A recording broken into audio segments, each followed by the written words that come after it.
রাত 11টা ছুঁই ছুঁই। রাজশাহী স্টেশনে বসে আছি, চাকরি সূত্রে ঢাকা যাচ্ছি। 2 দিনের ছুটি নিয়ে বাড়িতে আসছিলাম।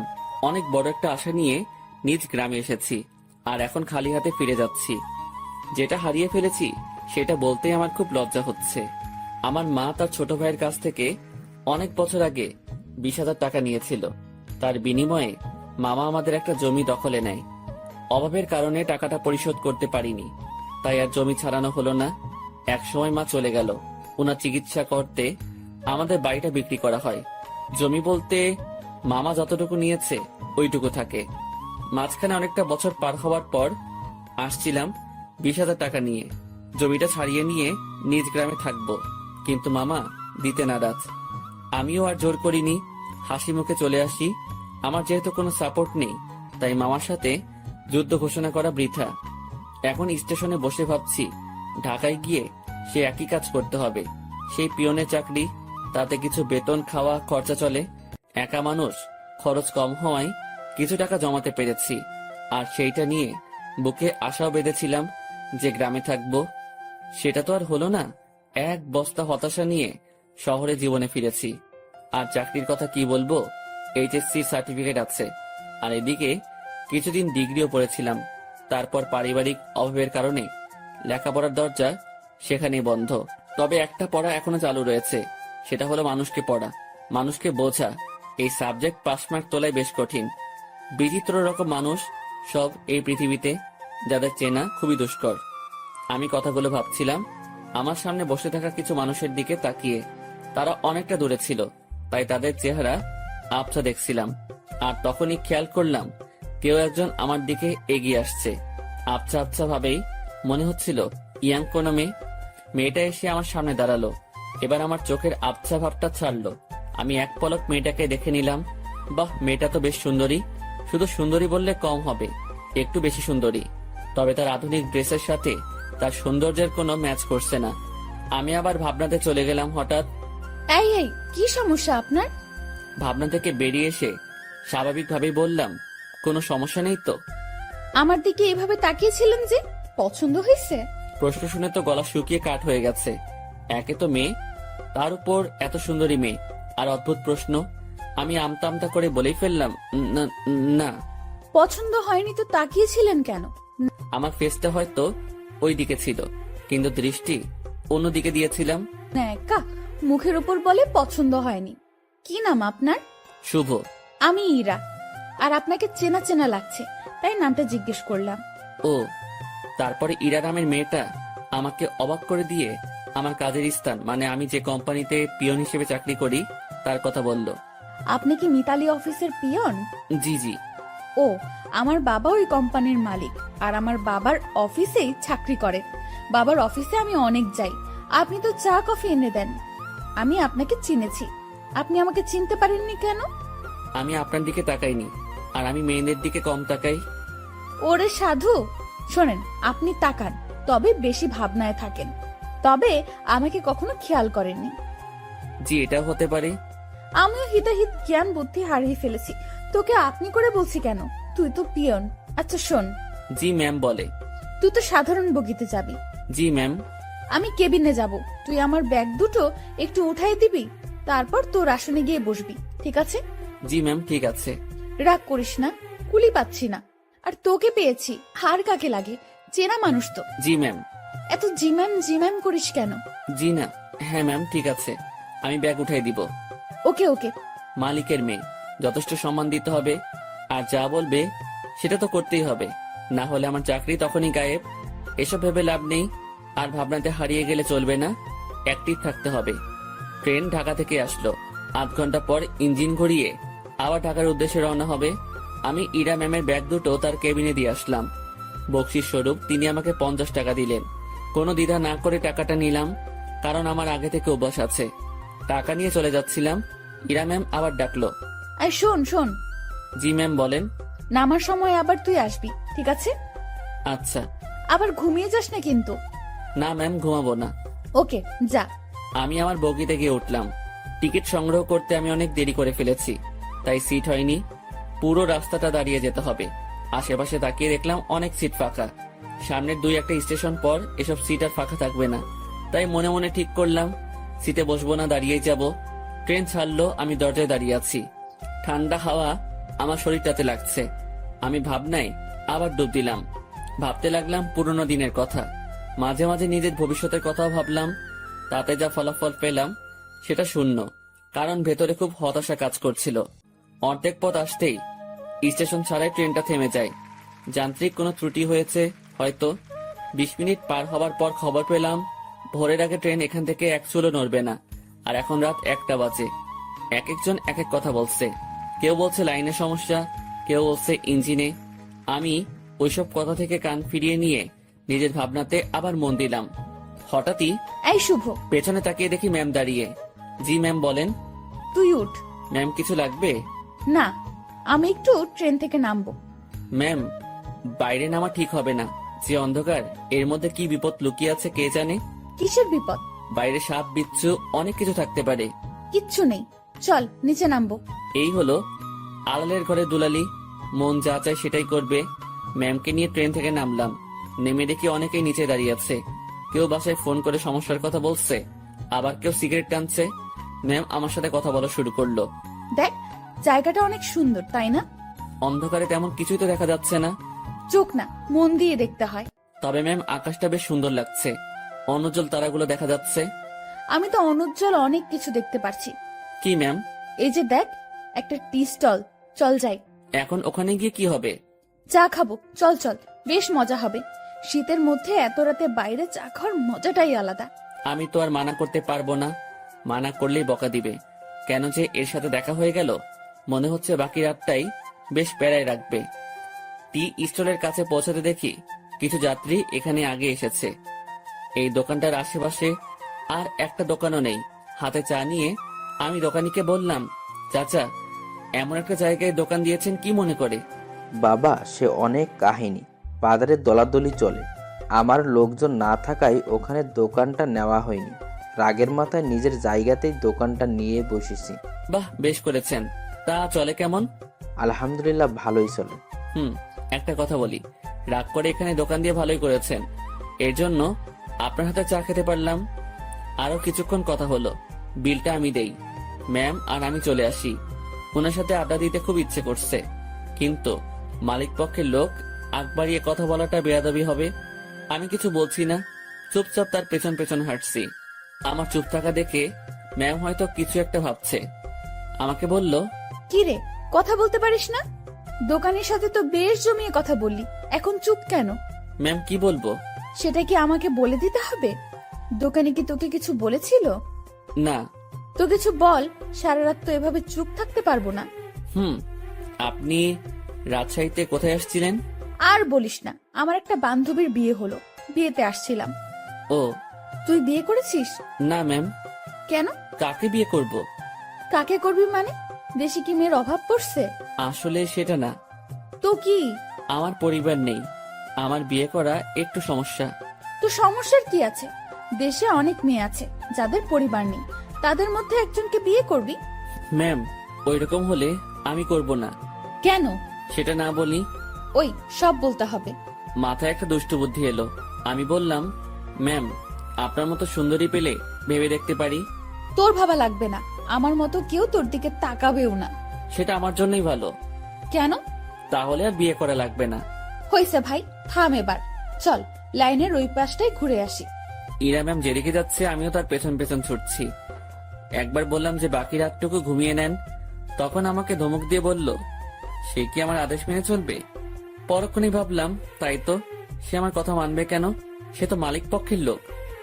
লাইনের অন্য পাশটায় চলে আসলাম। এই পাশটায় ফাঁকা জায়গা নেই, কাছে একটা গ্রাম দেখা যাচ্ছে। আর লাইনের পাশ দিয়ে একটা রাস্তা গ্রামের ভেতরে চলে গেছে।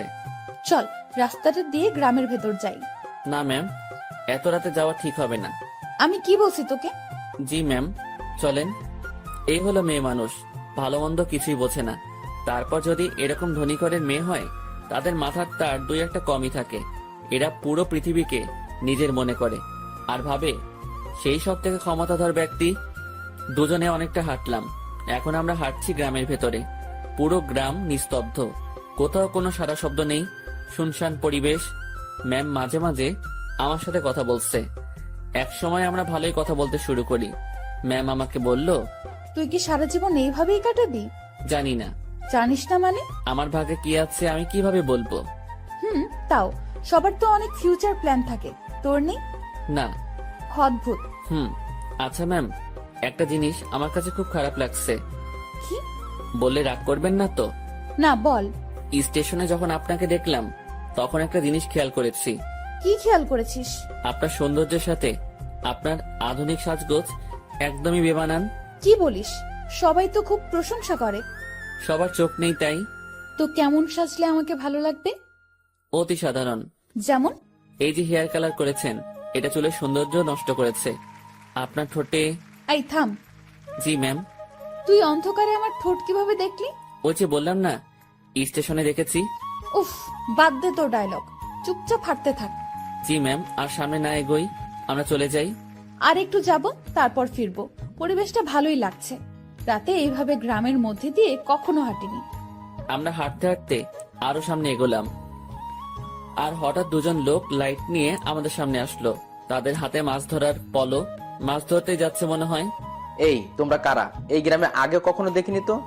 ভাই, আমরা আসলে ট্রেনে যান্ত্রিক ত্রুটির কারণে মাঝপথে দাঁড়িয়ে গেছে, আর ট্রেন থেকে নেমে আমরা একটু হাঁটতে আসছি। এই তোমরা থামো, সব বুঝে গেছি সব। চলো আমাদের সাথে। কোথায় যাব? কোনো কথা না, চলো। লোক দুটো আমাদেরকে একটা বাড়ির ভেতর নিয়ে আসলো। আমি মনে মনে আল্লাহ আল্লাহ করছি, কি যে হবে।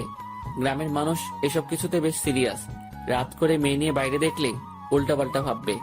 আমাদের বেলায় ঠিক তাই হয়েছে। এরা শুধু আমার দিকে তাকিয়ে বারবার দেখছিল। আমিও মনে মনে বলছি, দেখেন কেমন লাগে। একজন বাড়ির গিন্নিকে ডাকা শুরু করলো। বুঝলাম এটা তার নিজের বাড়ি। লোকটির বয়সে আমাদের তাকিয়ে বলল, এরা কারা? ওরা বাড়ি থেকে পালায় আসছে, ওদের তুমি ঘরে নিয়ে যাও, আমি হুজুরের ডাইকা নিয়ে আসি। ভাই ভাই, হুজুরে ডেকে কি করবেন? বিয়া করায় দেবো তোমাদের। ভাই ভাই শোনেন, উনি আমার কিছু না, আমরা পালাই আসিনি। উল্টাপাল্টা কথা কইও না, চুপ থাকো। একটা মায়া তোমার সাথে এত রাতে ঘুরে, এর মানে কি আমরা বুঝি না? ভাই ভাই এমন কইরেন না।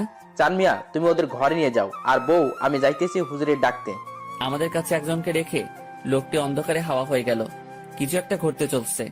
আমি ইরার দিকে তাকালাম, দেখি সে আমার দিকে তাকিয়ে আছে। মুখটা কাঁচুমাচু করে রেখেছে সে। দুজনে কথাও বলতে পারছি না।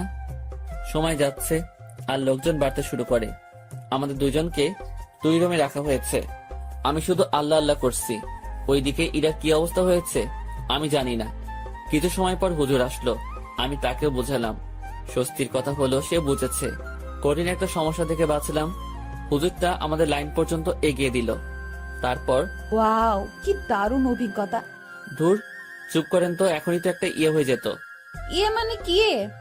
আরে বড় বাচ্চা বেঁচে গেছেন। তা তো জানি, তবে দারুণ লাগছে। আপনি থাকেন, যেখানে ইচ্ছা যান, আমাকে ডাকবেন না। আমি ট্রেনে উঠলাম। ওনার সাথে সাথে আর দেখা করলাম না। ফজরের আজান হলো, তার কিছুক্ষণ পর আমাদের ট্রেন আবার যাত্রা শুরু করলো। আমি ঠিক আমার আগের জায়গাটায় দাঁড়িয়ে আছি। ইরা ম্যাম আবার আসলো। তুই ভালোই বদমাইশ তো। কি কি করছি আমি? তুই আমার উপর ছাড়ি দিস, আমার উপর রাগ দেখাস। তো কি করব? আপনার মাথায় কি ব্রেইন নামক জিনিসটা আছে? থাকলেও তো মনে হয় কাজ হবে না। এরকম ছেলে মানুষই করেন, কি জন্য বড় হয়েছেন বোঝেন না কিছু। ম্যাম আমার দিকে হা করে তাকিয়ে আছে। আমি জানি কথাটা বলার পর আমার চাকরি থাকবে না। আপনার বাবাকে কিছু বলতে হবে না, আমি অফিস যাব না। ম্যাম কিছুক্ষণ চুপ থেকে বলল, আমি তোকে চাকরি দেইনি, তোর চাকরি আমি কাটবো কেন? এই যে আমাকে বকা দিলি, মনে রাখিস, এর শোধ আমি তুলবো। ইরা রাগ দেখিয়ে তার কেবিনে চলে গেল। ম্যাম যে থ্রেটটা দিল আমার একটু ভয় লাগলো না। ওনার কথা শুনে মনে হলো কোনো বাচ্চা আমাকে থ্রেট দিয়েছে। ওনার কণ্ঠটা সত্যি অসাধারণ। শুনলে মনে হয় বারবার শুনি। না, আমি আবার ভাবনাতে হারিয়ে যাচ্ছি কেন। যাই, ওনার কেবিনে গিয়ে সরি বলে আসি। না হলে আমার কি করে বসবে আল্লাহ জানে। আমি তার কেবিনের ভিতর ঢুকবো, তখনই কারোর সাথে ধাক্কা লাগলো।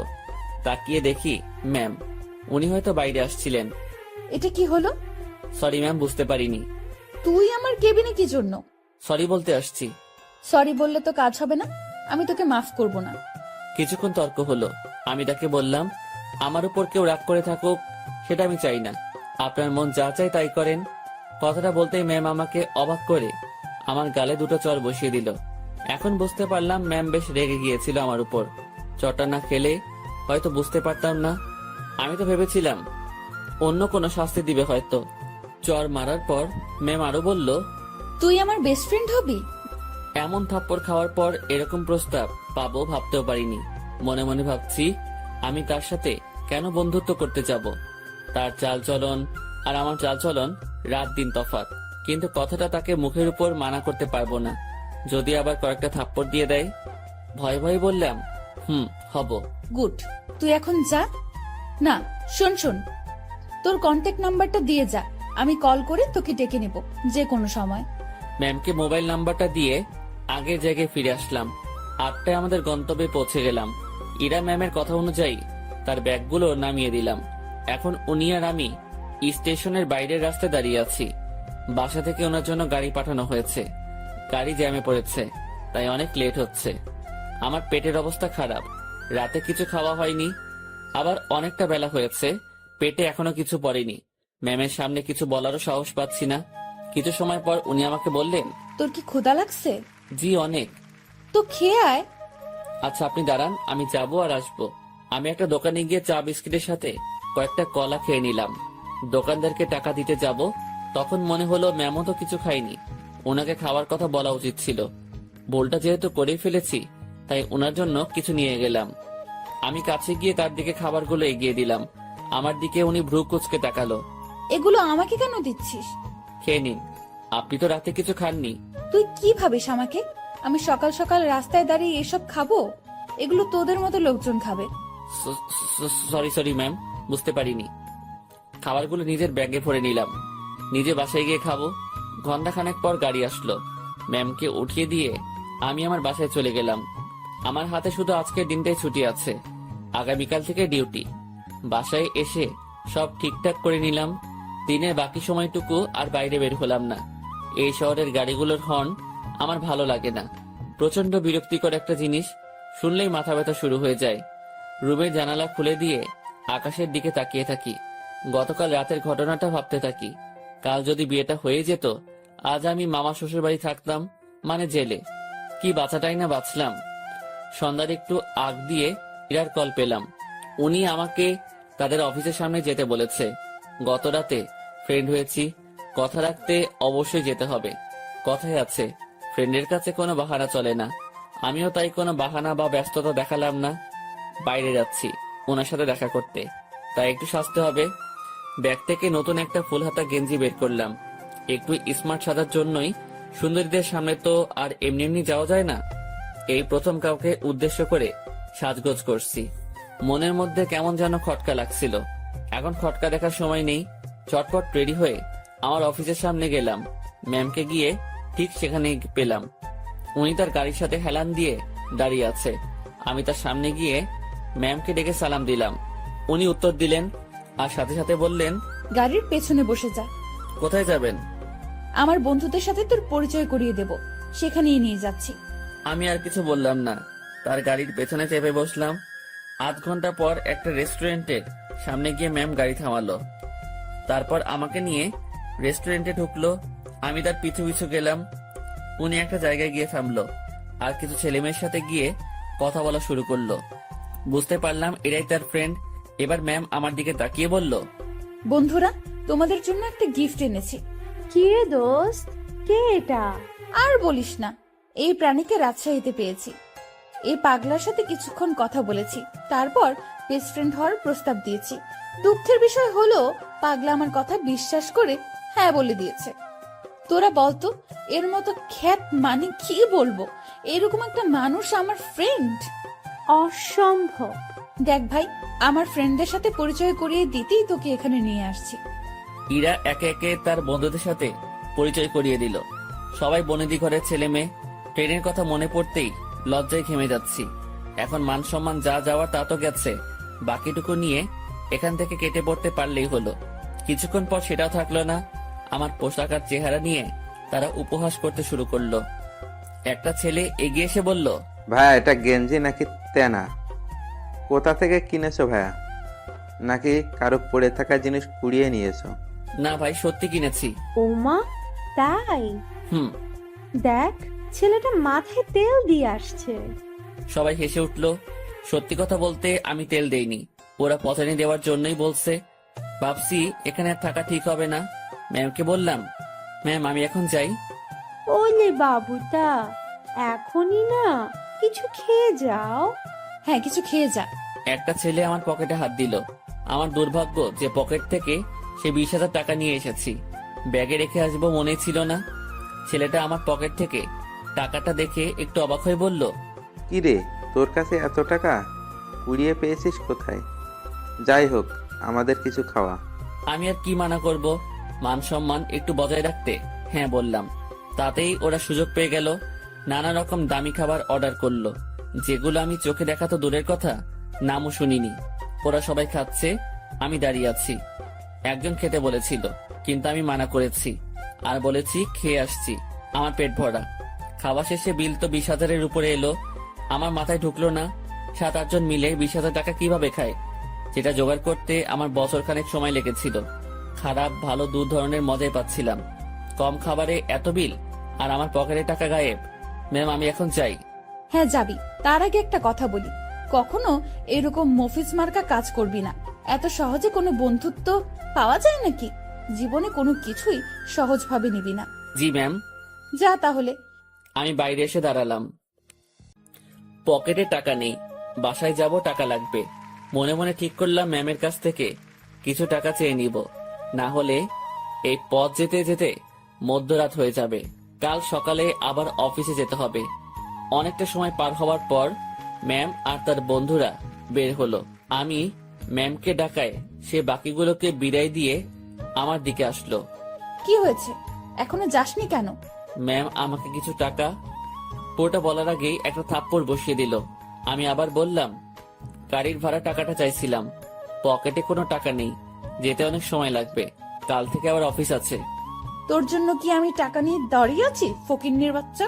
কথাটা সত্যি বুকের মাঝখানে গিয়ে লাগলো। আমি আর কথা বাড়ালাম না, ওনার দিকে একবার তাকিয়েই হাঁটা শুরু করলাম। সেই জায়গা থেকে বাসায় যাওয়ার পুরোটা সময় শুধু রেস্টুরেন্টের ভেতরের অপমানের কথা মনে হয়েছে। আজকাল মানুষগুলো কেমন হয়েছে, আরেকজনের আর্থিক অবস্থা না বুঝে তার টাকা খসানোর জন্য উঠে পড়ে লাগে। টাকাগুলোর জন্য খুব মায়া হচ্ছে। ওদের কাছে হয়তো সামান্য টাকা, কিন্তু আমার কাছে পাহাড় পরিমাণ। মধ্যরাতে বাসায় ফিরলাম, কিছু শুকনা খাবার খেয়ে শুয়ে পড়লাম। শুয়ে আর কিছু ভাবলাম না, ঘুমানোর চেষ্টা করলাম, কারণ কাল অফিস যেতে হবে। পরদিন সকালবেলা উঠতে আর দেরি করলাম না, ফোনে অ্যালার্ম দেওয়াই ছিল। সময় মতো উঠে হাতের কাজগুলো সেরে নিলাম, তারপর খেয়ে অফিসের উদ্দেশ্যে রওনা হলাম। অফিসে যাওয়ার পর যে সমস্যায় পড়লাম সেটা আমি কখনো চিন্তাও করিনি। যেখানে স্যার মানে ইরার বাবা বসে থাকার কথা, সেখানে ইরা বসে আছে। ওই চেয়ারটাতে ইরা বসা মানে আজকের দিনটা পুরো শেষ। আমি রুমে ঢুকে তাকে সালাম করে বেরিয়ে আসলাম। কিছুক্ষণ পর উনি নক করলেন। আমি ভেতরে গিয়ে বললাম, জি ম্যাম বলুন। 4 নম্বর টেবিলে রাশিদ সাহেব অফিসে আসেনি, তুই একটু খোঁজ নিয়ে দেখ। জি ম্যাম। আমি ফোন করে জানলাম উনি রাস্তায় আছেন। আমি ম্যামকে সেটা জানিয়ে দিয়ে বাইরে বসে আছি। সেই মুহূর্তে জেনারেল ম্যানেজার আমাকে ডাকলেন কফি এনে দিতে। আমি কফি নিয়ে তার রুমে গেলাম। কফির কাপটা হাতে নিয়ে দেখলেন এবং ফেলে দিলেন। কি হয়েছে এটা বলার সাথে সাথে উনি আমাকে চর বসিয়ে দেন আর বলেন, কফির উপর মরা মাছি পড়ে আছে, দেখিস না? সরি স্যার, দেখতে পাইনি। উনি আমার কলার ধরলেন। আমি যদি এটা খেয়ে ফেলতাম, তারপর যদি অসুখ করতো, তুই কি করতিস তখন? স্যার মাফ করে দেন, দেখতে পাইনি। উনি অনেক বাজে বাজে বকা দিচ্ছিলেন। অফিসের মধ্যে একটা শোরগোল বেঁধে গেল। ইরা ম্যাম তার কেবিন থেকে উঠে আসলেন। সবাই মিলে দোষটা আমাকে দিচ্ছিল। এখন ভয় লাগছে যে ম্যাম চটটা মেরে হয়তো বিদায় করে দিবেন। তারপর ম্যাম সবকিছু শুনলেন, আমার থেকেও আর ম্যানেজারের থেকেও। সব শোনার পর যা করলেন দেখে তো আমি হতবাক। পরপর 2টা চর বসিয়ে দিলেন ম্যানেজারের গালে। আমি কিছু বলার আগেই এখান থেকে বের হবেন। আর হ্যাঁ, বাকি সবাইকে বলছি, এটা নিয়ে কোনো কথা হবে না। সমস্যা হয়েছে, সমাধান করেছি। সমালোচনা করে ভালো জিনিস খারাপ বানাবে তো পাবলিক, বুঝবা? কত ধানে কত চাল, যার যার কাজে যাও, অনেক সময় নষ্ট হয়েছে। কিছুক্ষণ ঝড়ের পর অফিস স্বাভাবিক, আগের মতো কাজ চলছে। কিভাবে সব সামনে নিলাম, হুটহাট ম্যানেজার শেখড, সাথে 2টা থাপ্পড়। বিচারটা যাই করুক, তাহলে আমার সাথে অমন করলো কেন? ভাবতে ভাবতে কোনো উত্তরই খুঁজে পেলাম না। লাঞ্চের সময় আমি বাসা থেকে রুটি নিয়ে আসছি, 2-1জনকে পানি এনে দিয়ে আমি খাওয়ার জন্য বসবো। তখন ম্যাম ডাকলো। মনে মনে ভাবছি খাওয়াটাও কপালে নেই, মুখ ভার করেই ম্যামের রুমে ঢুকলাম। জি ম্যাম, কিছু বলবেন? তুই খাবার খেয়েছিস? জি না। বাসার থেকে খাবার নিয়ে আসছিস নাকি বাইরে গিয়ে খাবি? বাসা থেকে এনেছি। যা, খাবার নিয়ে আমার রুমে আয়। ম্যাম, বুঝিনি। আরে হারামি, খাবার নিয়ে আমার রুমে আয়। কথাটা শুনেই ভাবছিলাম আমি ঠিক শুনছি তো। ভাবনাতে আর ডুব দিলাম না, দেরি না করে খাবার নিয়ে আবার রুমে ঢুকলাম। ম্যাম তো দেখি দামি দামি খাবার সব টেবিলে সাজাচ্ছেন। আমাকে দেখিয়ে দেখিয়ে বললেন, এসব আমার মায়ের হাতের রান্না। ম্যাম আমি বাইরে গিয়ে খাই, আপনি খাওয়া শুরু করেন, পানি লাগলে বলবেন। এই, তুই কি এজন্য রেখেছিস? আচ্ছা, তোর খাবারের বাটিটা আমার হাতে দে তো। আমি তেমন কিছু আনিনি, ওই রুটি। আমি দেখবো, দে। ভয়েই বাটিটা ওনার হাতে দিলাম। লজ্জায় তো মাথা কাটা যাওয়ার অবস্থা। বাসায় কিছু ছিল না, তার উপর টাকাও নেই। রুমে পেঁয়াজ মরিচ ছিল, সেগুলো কেটে তেল আর লবণ দিয়ে মাখিয়ে নিয়ে আসছি। ম্যাম যদি সেটা দেখে তো। কথাটা ভাবতে ভাবতেই বাটির ঢাকনা খুলেই উনি চোখ বড় বড় করে ফেলেন। খাবারটা কিছুক্ষণ তাকিয়ে থেকে দেখে আবার আমার দিকে তাকালেন। কি রে, এগুলো কি? ম্যাম আসলে রুমে কিছু ছিল না, তারপর টাকাও নেই। রুমে আটা ছিল তো, ওইটা দিয়ে আর কি একটা ব্যবস্থা করে নিয়ে আসছি। ম্যাম আমার বাটিটা টেবিলে রাখলেন, তারপর উনি তার চেয়ারে বসে পড়লেন। আমি দাঁড়িয়ে আছি, উনি একবার আমার দিকে তাকাচ্ছেন আর একবার আমার খাবারের দিকে তাকাচ্ছেন। আমি ওনার সামনে এখন লজ্জাতে ইমিটিমিটি হাসতেছি। উনি কিছু সময় চুপ থাকার পর মুখ খুললেন। এই যে, এই খাবারগুলো তোর। ওনার খাবার আমার দিকে এগিয়ে দিলেন। আমি টেবিলের কাছে গিয়ে হাত দিয়ে নিজের বাটিটা নিয়ে বললাম, আমি যেটা এনেছি সেটা না খেলে আমার পেট ভরবে না, আর আপনার খাবার খেলে আমার পেট খারাপ হতে পারে। এত ভালো জিনিস কখনো খাওয়া হয়নি তো, পেট খাবারটা সহ্য করতে নাও পারে। গতকালের রাতটা একটু দেখিয়ে রুম থেকে বেরিয়ে আসলাম। নিজের খাবার খেয়ে আমার কাজে মনোযোগ, কার কি লাগছে, কে কি চাচ্ছে সব দেখাশোনা করছি। দুপুরের পর ম্যাম আমাকে আর ডাকেননি। বুঝতে পারলাম তিনিও কিছুটা বুঝতে পেরেছেন আমার কষ্টটা। রাতে অফিস শেষ করে বাসায় ফিরলাম। পাশের বাসার পরিচিত একজনের কাছ থেকে টাকা ধার নিয়ে মাছ কিনে নিয়ে এসে রান্না বসিয়ে দিলাম। তখন রাত প্রায় 10টার কাছাকাছি। চুলোয় রান্না বসাবে সেই সময় ফোন আসলো। ম্যাম ফোন করেছে, নাম্বারটা সেভ করে রেখেছি। ধরবো কি ধরবো না এমন করতে করতে রিসিভ করে সালাম দিলাম। উনি উত্তর দিয়ে বললেন, কি করিস? এই তো ম্যাম, কিছু না। এখন শোন, জি ম্যাম, বলেন। দুপুরে আমার মুখের উপর কথা বলে আমাকে লজ্জা দিয়ে তোর খাবার নিয়ে চলে গেলি, ভয় করলো না? আমি চুপ হয়ে গেলাম। কি বলবো উত্তরে বুঝতে পারছি না। কি রে, কথা বলছিস না কি জন্য? ম্যাম, অফিসের কোনো কথা হলে বলেন। তুই আমার কথা ঘুরিয়ে নিস, আমি যা বলছি তার উত্তর দে। জি ম্যাম, বলেন। ওভাবে খাবার নিয়ে চলে গেলি কেন? আপনার খাবার খেয়ে আমার ক্ষুধা মিটতো না। তাই না? জি। আমি বুঝতে পেরেছি, তুই আমার উপর রাগ দেখাচ্ছিস, সুযোগ ভালোই কাজে লাগাচ্ছিস। এখানে কিসের সুযোগ ম্যাম? আপনি আমাকে এখন মানা করে দিলে আমার সাথে তো আপনার এখনই কোনো অফিসিয়াল সম্পর্ক থাকবে না। ক্ষমতা আপনার হাতে, সুযোগ আপনার হাতেই। চুপচাপ রান্না শেষ করে খেয়ে আমাকে কল দিবি। ম্যাম, অফিসের কোনো বিষয়ে কথা বলবেন? না। তাহলে ফোন দিয়েন না, আমিও দিব না। তোর 24 ঘন্টাই ডিউটি, আমি ফোন দেওয়ার পর সময়টুকু অফিসিয়াল, ওকে? তাহলে বেতন বাড়িয়ে দিয়েন। ঠিক আছে, দিব। ঠিক আছে, দিব। তুই অবশ্যই ফোন করবি। আর হ্যাঁ, কাল অফিসে আসার সময় দুপুরের খাবার আনবি না। কেন ম্যাম? অফিসে না খেয়ে কাজ করতে হবে? তোর জন্য আমি খাবার নিয়ে যাব। ম্যাম, ওসব খাবার টাবার বাদ দিন, আমি আমার খাবারে সন্তুষ্ট। তুই যদি কাল অফিসে তোর রান্না করা কিছু নিয়ে আসিস তো মনে রাখবি, তোকে শুধু অফিস থেকে না, দুনিয়া থেকেই বিদায় করে দিব। আমি কিছু বলতে যাব তখনই ম্যাম ফোনটা রেখে দিল। তুই যদি কাল অফিসে তোর রান্না করা কিছু নিয়ে আসিস তো মনে রাখবি, তোকে শুধু অফিস থেকে না, দুনিয়া থেকেই বিদায় করে দিব। আমি কিছু বলতে যাব তখনই ম্যাম ফোনটা রেখে দিল। মনে মনে ভাবছি এত আদিক্ষেতা দেখানোর কি আছে? আমি তার অফিসের সামনে একজন পিয়ন, আর এমন ব্যবহার করছে। মনে হয় না, ছি ছি ছি, কি সব কথা ভাবছি আমি। পরদিন সকাল সকাল উঠে আর রান্না করলাম না। সকালে নাস্তাটা বাইরে করেই অফিসে রওনা হলাম। অফিসে গিয়ে দেখি ম্যাম আগে এসেছেন। প্রতিদিনের মতো হাজিরা দিলাম। উনি আমাকে দেখে তেমন কিছু বললেন না। দুপুর পর্যন্ত স্বাভাবিকভাবেই কাজ করলাম। দুপুরের খাবার সময় ম্যাম তার রুমে ডাকে। আমি জানি উনি আমার জন্য খাবার নিয়ে আসছে। খুব লজ্জা লাগছিল। রুমের একপাশে খাবার খাওয়ার জন্য সুন্দর একটা ব্যবস্থা ছিল। ম্যাম আমাকে ওখানটায় বসতে বলে, আর আমার সামনাসামনি উনিও বসে যান। উনি একটা প্লেটে খাবার নিয়ে আমাকে দেয়, আরেকটা উনি নেন। আমি প্লেটে হাত দিতে পারছিলাম না, খুব ভয় কাজ করছিল। এত বড় একজন মানুষের সামনে খাবার খাওয়া চারটেখানি কথা না, তার উপর সামনে এত সুন্দরী মেয়ে বসা। ম্যাম আমার দিকে খেয়াল করে বলল, তুই হাত দিয়ে খাবি না খাওয়াই দিব? জি না ম্যাম। একটা কথা, কি? আমি খাবার বাইরে নিয়ে গিয়ে খাই। এখানে খাইতে তোর সমস্যা কোথায়? ম্যাম সত্যি বলতে ভয় করছে। কি ভয়? আরে ভয় কি জন্য পাচ্ছিস? আপনার সামনে এভাবে খাওয়া। তো কি হয়েছে, খা। ম্যাম বাইরে যাই।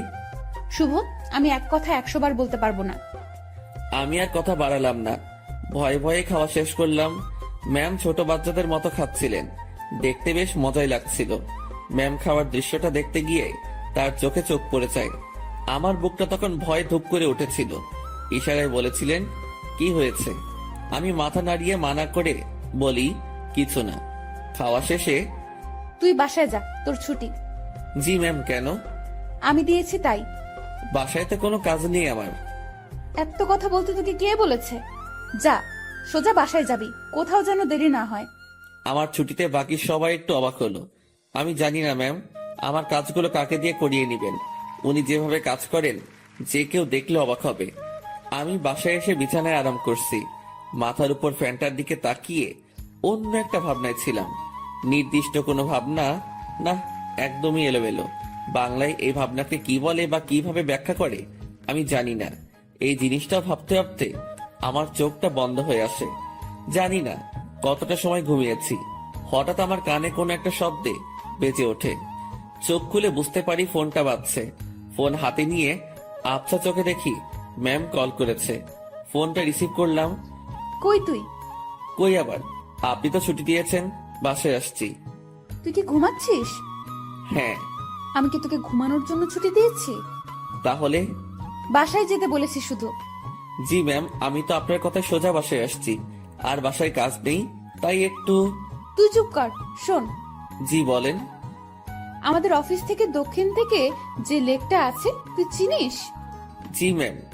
তুই আয়, আমি তোর জন্য অপেক্ষা করছি। কেন ম্যাম? তোকে আসতে বলছি না আমি? জি ম্যাম, এই তো আসছি আমি।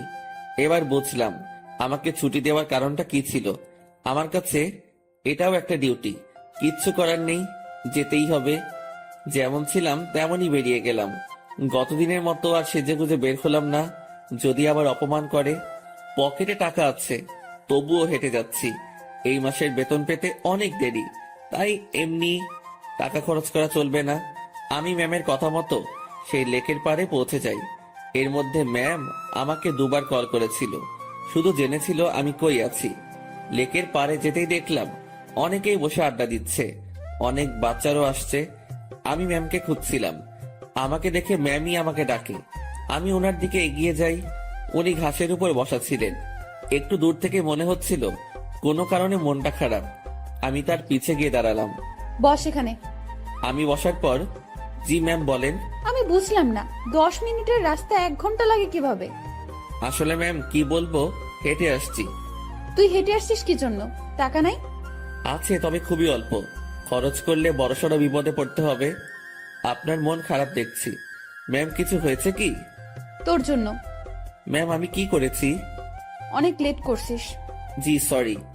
উঠে দাঁড়িয়ে কান ধরে থাক। ম্যাম এটা। আমি উঠতে বলেছি। আমি উঠতে যাব তখনই ম্যাম আমাকে বসতে বলে। টাকা আছে তো, তাই না? হ্যাঁ আছে। চল আইসক্রিম খাবো। আমার টাকা দিয়ে? তো কখনো কোনো মেয়েকে বিল দিতে দেখেছিস তুই? না তো আমার কাছে চাইবি না। চল আইসক্রিম খাবো। ম্যাম ম্যাম শোনেন, একটু মনটা নরম করেন, টাকাগুলো গেলে খুব সমস্যায় পড়বো। সেটা তো আমি জানি না। তুই আমার বেস্ট ফ্রেন্ড, বেস্ট ফ্রেন্ডের জন্য সবাই জান দিয়ে দেয়, আর আমি তো তোর কাছে টাকা চাইছি, জানতো না? আর সময় হলে জানটাও দিয়ে দিবি। অসহায়ের মতো দাঁড়িয়ে আছি, এখন আমার পকেটের 12টা বাজবে। ম্যাম আর আমি আইসক্রিম খেলাম, আমাদের মধ্যে কোনো কথা হচ্ছিল না, দুজন শুধু হাঁটছিলাম, আর মাঝে মাঝে দরকার হলে উনি নিজে থেকে কথা বলছিলেন। লেকের পাড় থেকে বের হয়ে রাস্তায় আসলাম, উনি গাড়ি নিয়ে আসছেন, দেখে মনে হচ্ছে চলে যাবেন। ম্যাম তাহলে আপনি যান, আমি চলে যাই। এই কই যাস তুই? বাসায়। না, গাড়িতে ওঠ। কোথায় যাবেন? Long drive. না ম্যাম আপনি যান, আমি বাসায় যাই। ব্রেকআপ, যা বাসায় যা, বাসায় গিয়া মর। ম্যাম রাগ করে গাড়িতে হেলান দিয়ে দাঁড়ালো। এরকম অবস্থায় তো রেখে যাওয়া যায় না। আমি তার দিকে একটু এগিয়ে গেলাম, আর উনি যে একটা শব্দ বলেছেন সেটার মানে জানার জন্য তাকে প্রশ্ন করব। যদিও আমি জানি, তবুও প্রশ্ন করব, যাতে ওনার রাগটা ভেঙে আমার প্রশ্নের উত্তর দিতে মনোযোগী হয়। ম্যাম ব্রেকআপ কি? তুই জানিস না? ন্যাকামো করিস? সত্যি জানি না। তোর আমার যে বন্ধুত্ব আছে সেটা কাটাকাটি, এটার মানে ব্রেকআপ। ওহ ম্যাম, আপনার মধ্যে তো এরকম কিছু নেই। শুভ, আমি তোকে বলছি না তুই আমার বেস্ট ফ্রেন্ড?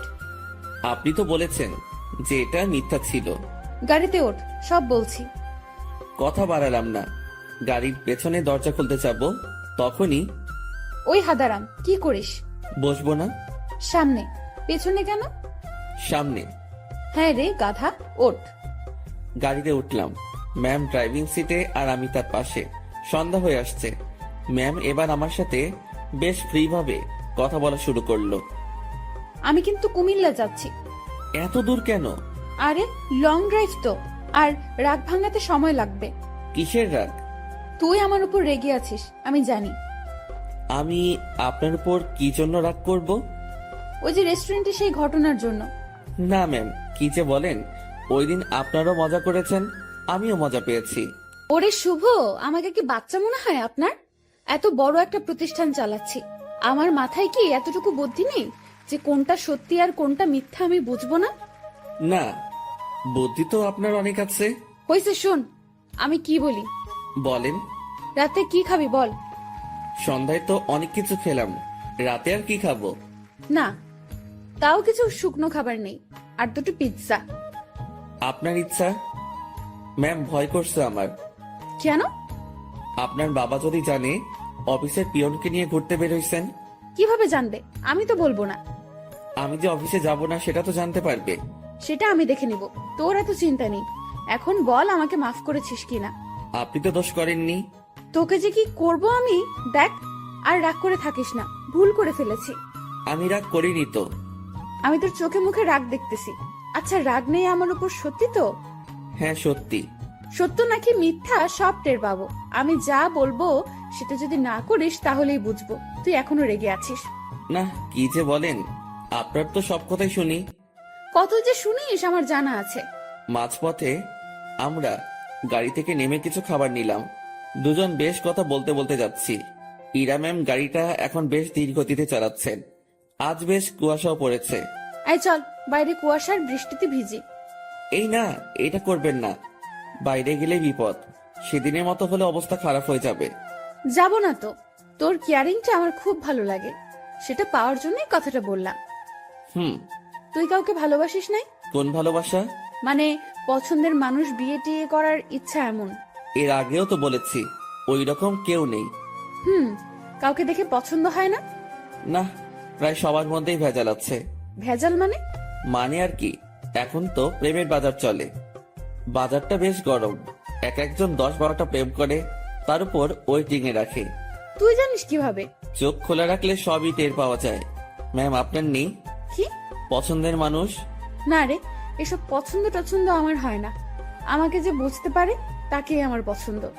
ও, আপনার বাবা আপনাকে বিয়ে দিবে না? কি সব প্রশ্ন যে করিস, বিয়ে দিবে না কেন? অবশ্যই দিবে। তাদের পছন্দেই বিয়ে করবেন। হ্যাঁ, এটাই তো স্বাভাবিক। হঠাৎ করে এই মাঝ রাস্তায় জ্যাম পড়ে যায়।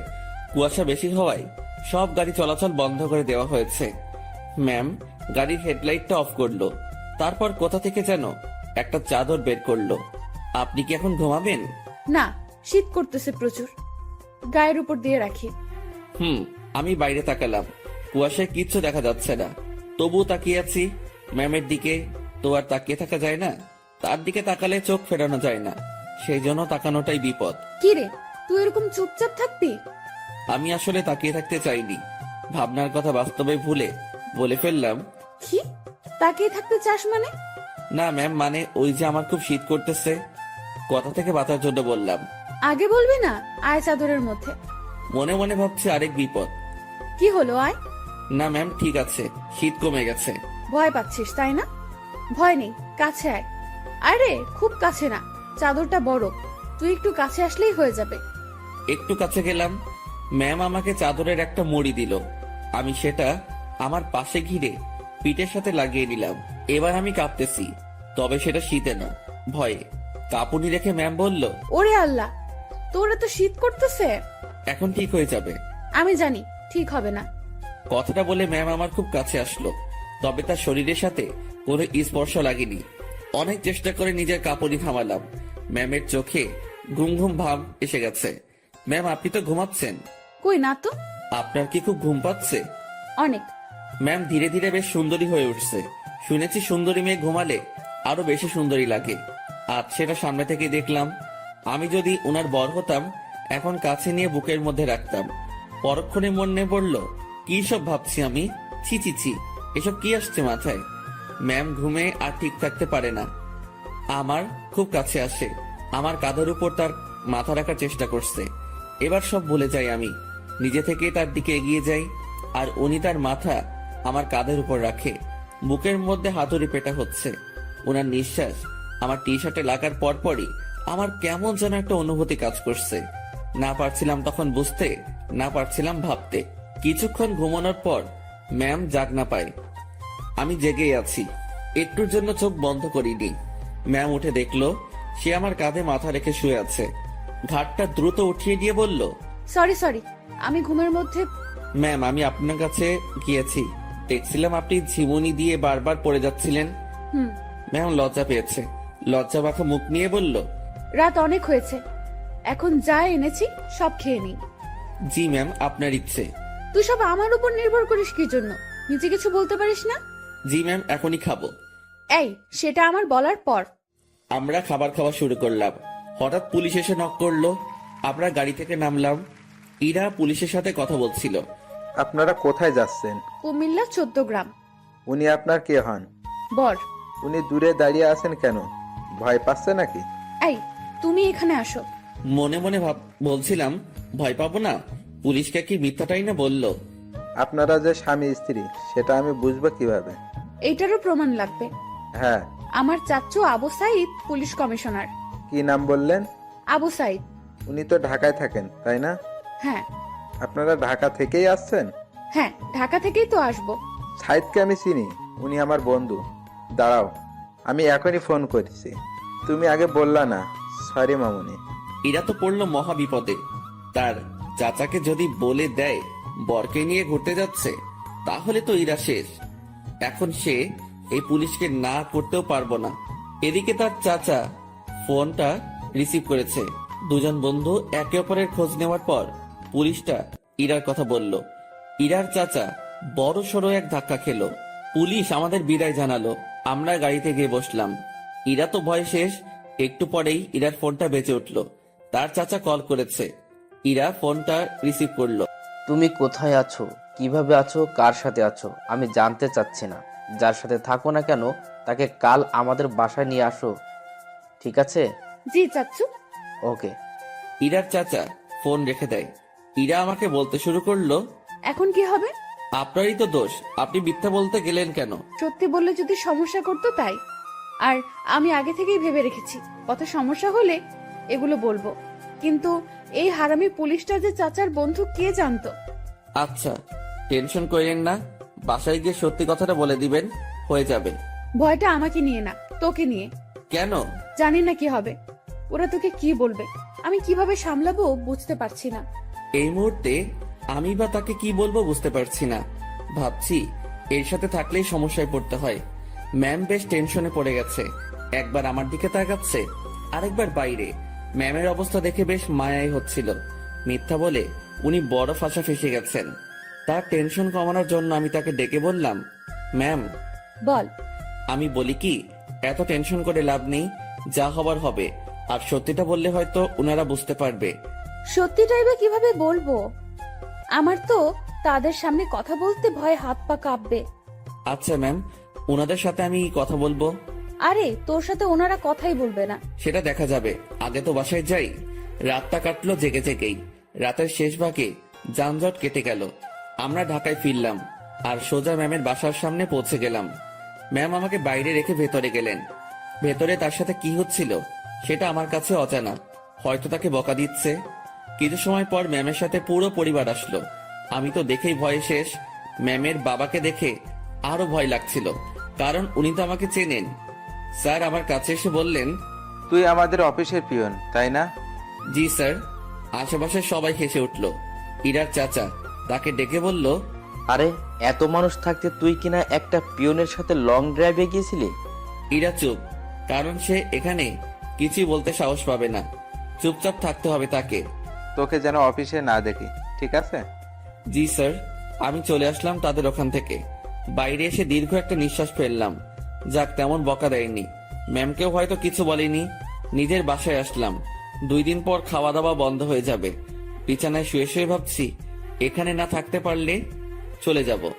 দিনটা কোনো রকমে পার করলাম। পরদিন ঘুম থেকে জাগনা হয়েছে, কিন্তু বিছানা ছেড়ে উঠতে ইচ্ছা করছে না। মোবাইলটা হাতে নিলাম, দেখি বিকাশ কোম্পানি থেকে মেসেজ। বিরক্তি নিয়ে ফোনটা রেখে দিলাম। শুয়ে শুয়ে টাকার কথা ভাবছি। এমন সময় মনে হলো স্ক্রিনে মনে হয় কিছু দেখছিলাম। ঝটপট মোবাইলটা হাতে নিয়ে দেখি 25,000 টাকা আমার অ্যাকাউন্টে কে যেন পাঠিয়েছে। আর একটা মেসেজ আছে, এটা ম্যামের নম্বর। মেসেজটা সিন করে দেখতে পেলাম উনি শুধু ব্রেকআপ লিখে পাঠিয়েছেন। নিজে নিজে শিওর হলাম টাকাটা উনি পাঠিয়েছেন। হয়তো আমার প্রতি তার দয়া হয়েছে। যাক, আমার একটু ভালোই হলো, কাজ খুঁজতে সুবিধা হবে। ম্যামের সাথে দেখা হলে ধন্যবাদ দিব। আমার রুমের দরজায় কারো নক। আলসিমি ছেড়ে উঠে দরজা খুললাম। পাশের বাসার বড় ভাই এসেছে, যার কাছ থেকে আমি টাকা ধার করে এনেছি। ভাই, আমার টাকাটা খুব প্রয়োজন, তুই যেভাবে পারিস টাকাটা দে।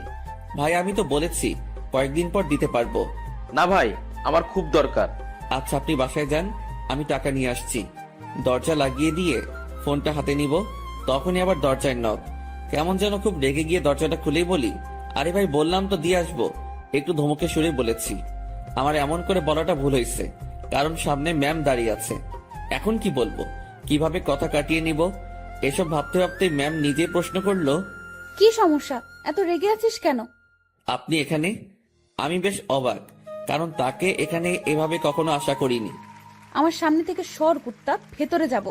আমি সরে দাঁড়াতে উনি ভেতরে ঢুকলেন। তারপর আমার বিছানায় নিজের শরীরটা এলিয়ে দিলেন। ফ্রেশ হয়ে নে। আজকে আবার কোথাও যাবেন নাকি? আরে না, তুই যা, ফ্রেশ হয়ে নে, কথা আছে। আচ্ছা আমি বাইরে থেকে আসছি একটু। ওকে। আমি বাইরে এসে টাকা উঠে বড় ভাইকে থামিয়ে আসি। উনি যদি আবার আসতেন, আমার রুমে মেয়ে দেখে হয়তো ভিন্ন কিছু ভাবতো। রুমে এসে দেখি ম্যাম ঘুমিয়ে গেছে। আমি ফ্রেশ হয়ে নিলাম। কাজ শেষে ওনার দিকে তাকিয়ে ভাবছি, এই মেয়েটার যে কি হয়েছে। উনি চোখ খুলে বললেন, খাওয়া হয়েছে? না। টাকা না পাঠিয়ে দিলাম, এখনো খাসনি কেন? উঠতে তো হবে। যা, বাইরে থেকে খাবার নিয়ে আয়, একসাথে খাবো। ম্যাম, আপনি এই পরিবেশে খেতে পারবেন না। তুই পারলে আমিও পারবো। কথা বাড়িয়ে লাভ নেই, এই মেয়ে আমার কথা শুনবে না। বাইরে গিয়ে টাকা উঠিয়ে ভাইকে দিলাম, আর ম্যামের কথা মতো খাবার নিয়ে আসলাম। খাবারটাও সকাল সকাল বিরিয়ানি। কি নিব ভেবে না পেয়ে এটা নিয়ে ফিরলাম। এসে দেখি ম্যাম আবার বিছানা উঠাচ্ছে। ম্যাম ম্যাম, ছি ছি ছি, কি করেন? এবার এটা যদি আপনার পরিবার জানে তো আমাকে মেরেই ফেলবে। ভাই আপনি যান। ও সরি ম্যাম, আপনি চলে যান। চুপ থাক। খাবার এনেছিস? জি। তোর সাথে তো ব্রেকআপ হয়েছে আমার, তাই না? আমি কিভাবে জানবো? ওই যে সকালে মেসেজ করলাম। ওইটা যে আপনি কি জন্য লেখেন আমি জানি না। ব্রেকআপ হয়েছে তাই লিখছি। ও ভালো। আচ্ছা ম্যাম, আপনি খাবার খেয়ে বাসায় চলে যান। আপনার সাথে থেকে আমার চাকরিটা গেছে, জীবনটা যাক এটা আমি চাই না। চাকরি গেছে তো কি হয়েছে? আপনাকে তো বেতন দেওয়া হয়েছে। এত টাকা কেন দিয়েছেন? 20,000 তোর, আর বাকি টাকা তোর বেতন। যদিও কিছু টাকা আছে, সেটা মাস শেষে দিয়ে দিব। কাজ না করে টাকা আমি নিব না। কাজ তো তোকে দিবই। কি কাজ? আমার সাথে সময় কাটানো। আমাকে তো ইয়ে পাইছেন। মানে কি? মানে বোঝেন না? আমি কি আপনার ওই বিএফ যে এইভাবে সময় দিব? তুই আমার মুখের উপরে কথা বলিস? Sorry ma'am. তোর সাথে কোনো কথা নেই। আপনি যেভাবে এসে আমার বিছানায় শুয়ে পড়লেন, আমি তো বেশ ভয় পেয়েছি, আর এখনো পাচ্ছি। এটা যদি আপনার বাসার কেউ জানতে পারে, তো আমাকে এখান থেকে পালাতে হবে। তুই পালিয়ে যাবি তাই না? তো পালাবো না? আমার কি জানের ভয় নেই? কে মারবে তোকে? আপনার পরিবারের সবাই মিলেই মারবে। ভালো তো, মায়ের খাবি। আপনাদের মাইর দিতে ভালোই লাগে না। আমার এখানে থাকলে চলবে না, এই শহর ছাড়তে হবে। কি বললি? ম্যাম বসা থেকে উঠে দাঁড়ালো। আপনার টর্চারে এখান থেকে পালাতে হবে। ও তাই? হুম। এখান থেকে যেন পালাতে না পারিস, সেই ব্যবস্থা তো করতেই হয়। ম্যাম আমার দিকে এগিয়ে আসছে। একটু ভয় পেয়ে বললাম, মারবেন নাকি? না, অন্য কিছু করব। আপনি এভাবে তাকিয়ে আছেন কেন? আমার ভয় করে এমনিতে, কিন্তু কালকের ভয়ে এখনো ধুক ধুক করে উঠে, তার উপর আপনার এরকম চাহনি। আমার চোখে তুই ভয় দেখতে পাস? হ্যাঁ। ওকে, দেখাচ্ছি ভয়। ম্যাম আমার দিকে এগোচ্ছে, আর আমি পেছনের দিকে যাচ্ছি। একসময় আমার পিঠ দরজায় লেগে যায়। ম্যামও আমার খুব কাছে চলে আসে। তার শরীর থেকে সুগন্ধি আসছে। নিশ্চয়ই দামি পারফিউম ব্যবহার করেন। সবকিছু মিলিয়ে নেশা ধরিয়ে দেওয়ার মতো একটা সুবাস। আমার বুকের ভেতরের অবস্থা খারাপ। ম্যাম যে কি করবে এখন তার কিছুই টের পাচ্ছি না। আমি তার চোখের দিকে তাকিয়ে দেখি, তার চোখ হাসছে। না, আমি তার চোখের ভাষা কবে থেকে বোঝা শুরু করলাম। চোখ সরিয়ে নিলাম। ওই আমার দিকে তাকা। আবার তাকালাম। উপায় নেই, তাকাতেই হবে। এইভাবেই তাকিয়ে থাক। চোখ দিয়ে পানি বের হবে। হোক। আমার খুব লজ্জা লাগছে। এতটা কাছে আসলেন কেন? তুই পালিয়ে যেতে পারিস, তাই একটু আটকানোর চেষ্টা। জানি না এরপর থাকবি কিনা, চেষ্টা করে দেখতে সমস্যা কি? কি চেষ্টা করবেন? ইরা ম্যাম আমার নাকের সাথে নাক লাগালো। উনি মিটি মিটি হাসতেছেন। ওই অবস্থাতেই তিনি কথা বলা শুরু করলেন। মুভিতে তোর জায়গায় আমি থাকতাম, আর আমার জায়গায় তুই, কিন্তু এখানে ঠিক উল্টোটা হচ্ছে। আমি আর চোখ খুলে রাখতে পারলাম না, বন্ধ করে ফেললাম। চোখ খুলে রাখার শক্তি আমার নেই। আহারে আমার বিষ্টু। কথাটা বলে উনি আমার নাকে তার নাক ঘষা শুরু করলো। ম্যাম, একটু সরে দাঁড়ান। আগে বল পালাবি না? পালাবো না। প্রমিস কর।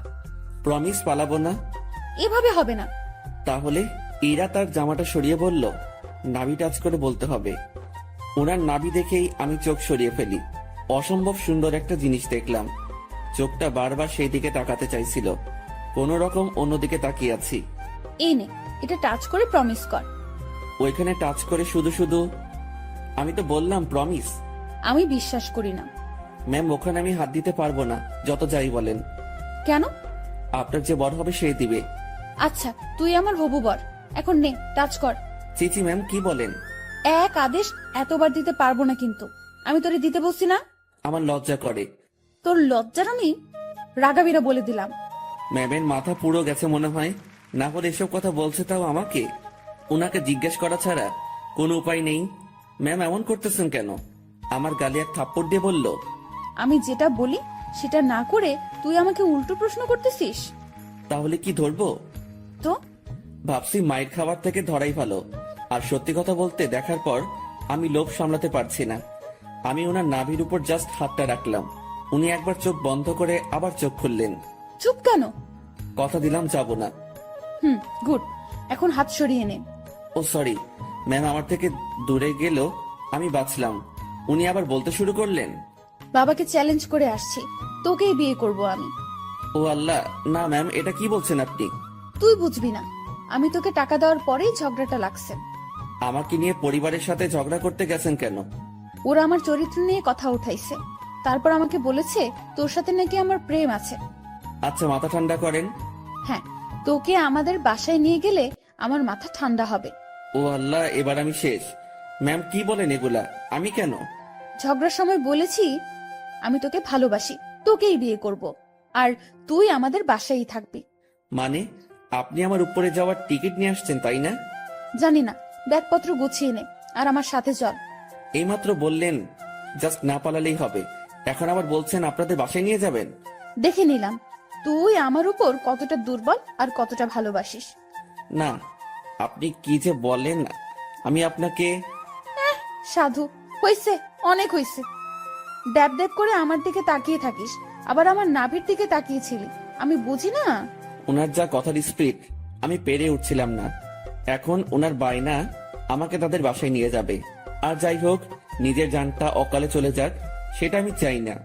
আমি তো যাবনি, সেটাই মনে মনে ঠিক করলাম। এখন ম্যামকে বোঝাতে হবে, ম্যাম আমি যাব না। রুমে ছুরি নেই? কি করবেন? হাত কাটবো আমার। এই না, তোর সাথে কথা নেই, ব্রেকআপ, যা। তুই মানা করার কে? ছুরি কই সেটা বল। না না ম্যাম, যাব আমি। দ্রুত তোর কাপড় গুছিয়ে ব্যাগে ওঠা। ওকে ওকে, উঠাচ্ছি। না, তুই ভাঁজ করে দে, আমি উঠাচ্ছি।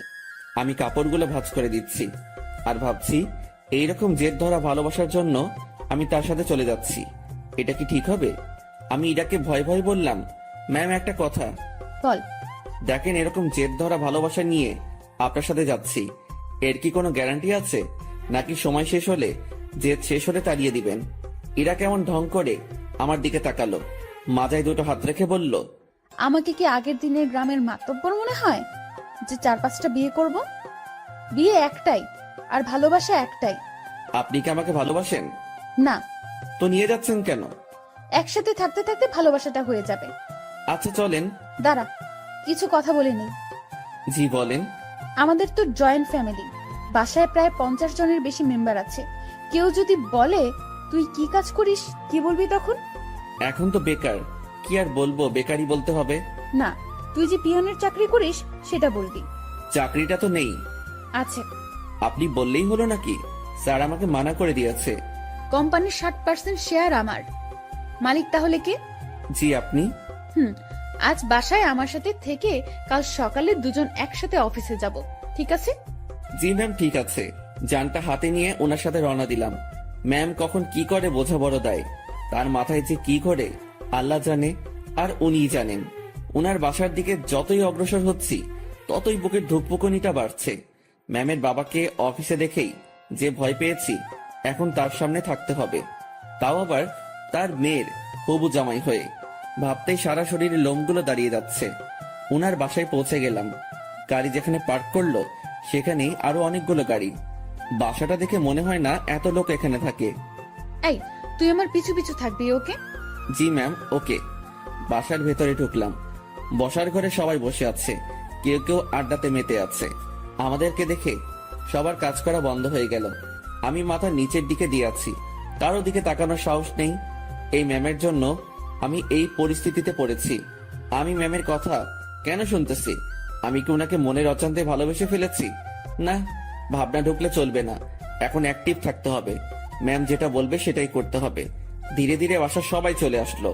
ওনার বাবা মা তো প্রথম থেকেই এখানে ছিলেন। এই যে আমি আমার বরকে এনেছি, আজ থেকে ও এখানেই থাকবে। কেউ যদি আমাকে বাসা থেকে বের করে দেওয়ার কথা ভাবো তো আমার সম্পত্তি বুঝিয়ে দিয়ে তারপর বের করে দিও। তুই আমার মেয়ে। দেখো, ওর জেদ খুব। তুমি কিছু বলো না, ও ঠিক হয়ে যাবে। আর এই ছেলে তোর আমি। আমার দিকে তাকিয়ে কথা বলছে। আমি তো ভয়ে শেষ। ইরা, মা, তুই ওকে নিয়ে উপরে যা। ম্যাম আমাকে নিয়ে তার রুমে আসলো। অমায়িক সব সাজগোজ, রুমটা এত সুন্দর যে যেদিকে তাকাচ্ছি অবাক হচ্ছি। আমি তো রুম দেখাতে ব্যস্ত। ম্যাম তখন আমাকে বললেন, তুই বিছানায় উঠে থাক, আমি আসছি। ম্যাম কই যান আপনি? নিচে। আমার ভয় করে কেউ এসে আমাকে মেরে ফেলবে। আরে পাগলা, কে মারবে? আপনার ওই পুলিশ চাচা। উনি বাসায় নেই, আর আমি নিচে যাব আর আসবো। আচ্ছা। ইরা চলে যাওয়ার পর রুমটা ভালোভাবে দেখছিলাম। দেখতে দেখতে বিছানায় বসে পড়লাম। বিছানাটাও বেশ নরম। বসার সাথে সাথে কেমন যেন একটা নরম তুলতুলে ভাব। হঠাৎ ইরার মা রুমে প্রবেশ করলেন। আমি তাকে দেখে দাঁড়িয়ে গেলাম। উনি আমার কাছে এসে বললেন, বাবা, নাম কি তোমার? জি শুভ। ও, ইরা হয়তো পাগলামি করে এমনটা করেছে। তোমার বাবা মা, ফ্যামিলি আছে, তারা এইসব শুনলে সমস্যা করবে। তুমি বিকেল পর্যন্ত থেকে চলে যেও, একটু পরে ওর রাগ কমে যাবে। আমি কিছু বলার আগেই রুমে ঢুকতে ঢুকতে ইরা বলল, ওর বাবা মা নেই, বিকেল পর্যন্ত রাখার জন্য ওনাকে আমি নিয়ে আসিনি। আর তোমাকে এসব বলতে কে বলেছে? দেখ ইরা, তোর বাবাকে তুই তো চিনিস। বাবাও আমাকে চেনে। বাইরের একটা ছেলে ধরে এনে এভাবে বাসায় ঢুকানো ঠিক হয়নি। লোকে খারাপ বলবে, সমাজ খারাপ বলবে। তো তোমরা সবাই আমাকে ওইসব বলেছিলে কেন, যে ওর সাথে আমার রিলেশন আছে? আচ্ছা, আমরা সবাই তোর কাছে ক্ষমা চেয়ে নিব। এখন তুই ছেলেটাকে বিদায় কর। না, ওকে আর কিভাবে বিদায় করব? ও আমাদের এখানেই থাকবে। মানে? আমার রাগটা কমে যাক, আমি বাবার সাথে কথা বলে নিব। তুমি যাও। তুই এখনই এসে তোর বাবার সাথে কথা বল। যাও তুমি, আমি আসতেছি। ইরার মা চলে যাওয়ার পর, ম্যাম আমি বলি কি, আপনার রাগ কমে যাওয়ার পর আমি চলে যাব। পরিবারের সাথে এমন করতে হয় না, সবাই যেটা বলে সেটার মধ্যে থাকাই ভালো। তোর থেকে ভালো বুঝি আমি। জি ঠিক আছে। তুই যে চলে যেতে চাস, তাহলে আমাদের বন্ধুত্বের কি হবে? এরকম বন্ধু পাওয়া অনেক মুশকিল। এখন পেয়েছি, কাছে রাখার চেষ্টা করব। তুই এখান থেকে যাওয়ার কথা মুখে আনবি না। আচ্ছা ম্যাম, আমার সাথে কিছু সময় কথা বলে তার বাবার কাছে যায়। সেখানে তার বাবার সাথে অনেক কথা হয়, আর সেগুলো আমাকে এসে ম্যাম বলা শুরু করলো। শোন, তোর চাকরি কনফার্ম। ড্রাইভিং করতে পারিস? না। ও আচ্ছা, বাবাকে সত্যি কথাটা বলে দিয়েছি। আর রাগের মাথায় তোর সাথে অনেক কিছুই করে ফেলেছি। তুই মন খারাপ করিস না। আর তুই আমার বন্ধু, তোকে দূরে সরিয়ে দেব না, কাছেই রাখছি আমার ড্রাইভার হিসেবে। আমি যেখানেই যাব তুইও সেখানে। খুশি তো? ম্যাম এত কিছু করলেন, আমার তো এই বাসার লোকজনদের দেখলে ভয় করে। হারে পাগল, ভয় কিসের? আর তুই থাকবি তো আমার সাথে, একা একা তো না। হুম। আর তোর থাকার জায়গাও আমার খুব কাছে। মানে? মানে পাশের রুমে। আমার রুম থেকে তোর রুম যেতে বাইরে দিয়ে ঘুরে যেতে হবে না। 2 রুমের মাঝেই একটা দরজা আছে, দেখবি? আয়। ম্যাম আমাকে নতুন রুমটা দেখিয়ে দিল। ম্যামের কোনো বান্ধবী আসলে এই রুমেই থাকতো। বন্ধু হিসেবে এটা আমার জন্য ফিক্সড। সেই যে এসে রুমে ঢুকেছি, বের হওয়ার নামই নেই। কিভাবে বের হব? বাইরে বের হওয়ার কথা মনে হলেই হাত পা ঠান্ডা হয়ে আসে। এই বাসার মানুষকে বড্ড ভয় হয়। তবে আমি জানি না তারা কেমন। বিকেল বেলা ম্যাম আমাকে নিয়ে বের হয়। ম্যাম গাড়ি চালাচ্ছে আর ধীরে ধীরে আমাকে সবকিছু শিখিয়ে দিচ্ছে। মন দিয়ে সব দেখছিলাম আর শুনছিলাম। সন্ধ্যায় আবার বাসায় ফিরলাম। বাসার কাজের লোকটা আমার খাবার রুমে এসেই দিয়ে যাচ্ছে। তার মানে বাকিদের সাথে খেতে হবে না। বাঁচা গেল। ম্যাম তার রুমে বসে অফিসের কাজ করছে, আর আমি আমার রুমে বসে কোনো কাজ নেই। একবার রুমের এপাশ থেকে ওপাশে যাচ্ছি, কখন আবার রুমের জানালা খুলে দিয়ে দাঁড়িয়ে থাকি। আমার তো আবার প্রকৃতি দেখার অভ্যাস। আর একটু রাত হলো, এবার নজর গেল নিজের ব্যাগের দিকে। ব্যাগ থেকে কাপড় এখনো বের করা হয়নি। বিছানায় ব্যাগ নিয়ে গিয়ে কাপড় বের করছিলাম, আর তখনই সেই সকালের কথা মনে পড়ে গেল। ম্যাম কি টর্চারটাই না করেছিল সকালবেলা, আর সেখানে ওনার কাছে আসা পেটে হাত রাখা। এসব মনে পড়তেই হাসি পেল। একা একা হাসছিলাম। হঠাৎ রুমের ভেতরের দরজায় নক। ম্যাম ডাকছে। তড়িঘড়ি করে উঠে গিয়ে দরজা খুলে দিলাম। জি ম্যাম আসুন। কি করতেছিস তুই? এই যে কাপড়গুলো বের করতেছি। তুই অনেক আলসে মানুষ তো। সেই সকালে আসছি, এখনো তুই কিছুই গুছিয়ে উঠতে পারিসনি। মনে ছিল না। ভাঁজ কর এখন। আমি আবার বিছানায় বসে কাপড় ভাঁজ করায় মন দিলাম। ম্যাম আমার গা ঘেঁষে বসলো। উনি খুব কাছে বসেছিল, তাই বললাম, ম্যাম একটু দূরে বসেন, সমস্যা হচ্ছে। কথাটা বলেই মনে হয় জীবনে সব থেকে বড় একটা ভুল করলাম। কথাটা বলার সাথে সাথে ম্যাম চোখ লাল করে ফেললেন। দেখে বোঝাই যাচ্ছিল বেশ রাগ করেছে। ফর্সা মানুষ, তার শরীরে রক্তগুলো সব চোখ মুখ গালে এসে জড়ো হচ্ছিল। দেখে এমনটাই মনে হচ্ছে। উনি উঠে দাঁড়ালেন আর তার রুমে চলে গেলেন দরজা না লাগিয়ে।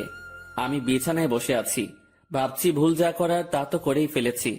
আমার জীবনে সুখ নেই, শুধু সমস্যা আর সমস্যা।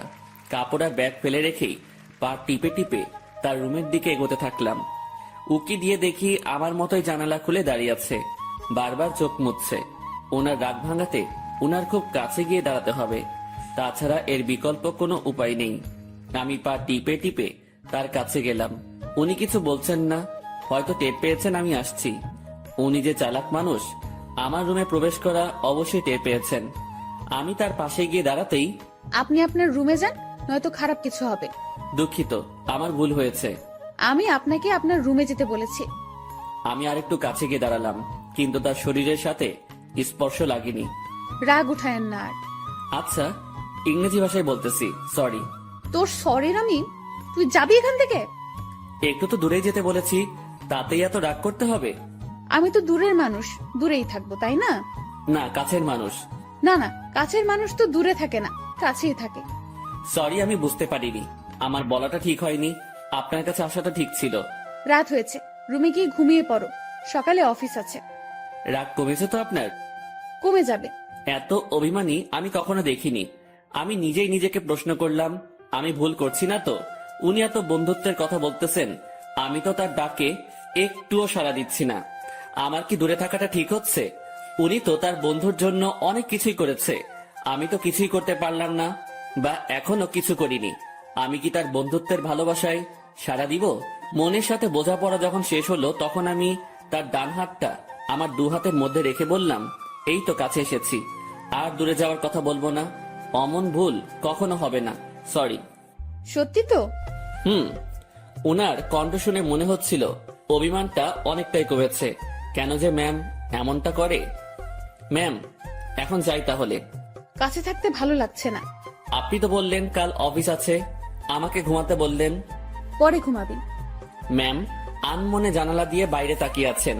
তার ডান হাতটা তখনই আমার দু হাতের মধ্যে এক অন্যরকম ভালো লাগা কাজ করছিল তখন। সেটা যে কি আমি ঠিক বলতে পারবো না। আমি ম্যামের মুখের দিকে তাকালাম, দেখি মিটিমিটি হাসছে।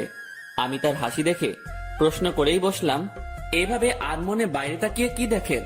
বাইরে কি দেখি? তোকে। আমাকে মানে?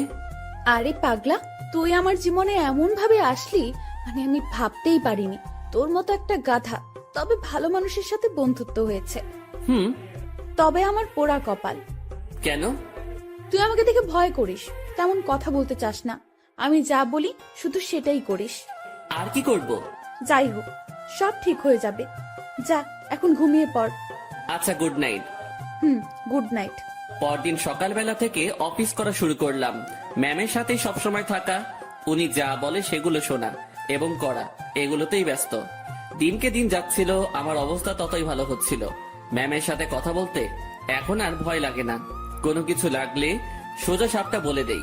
এদিকে ড্রাইভিংটাও একটু একটু শিখেছি। তাদের বাসার দু একজনের সাথে কথাও হয়েছে। মোটামুটি সবকিছু স্বাভাবিকের দিকেই বলা যায়।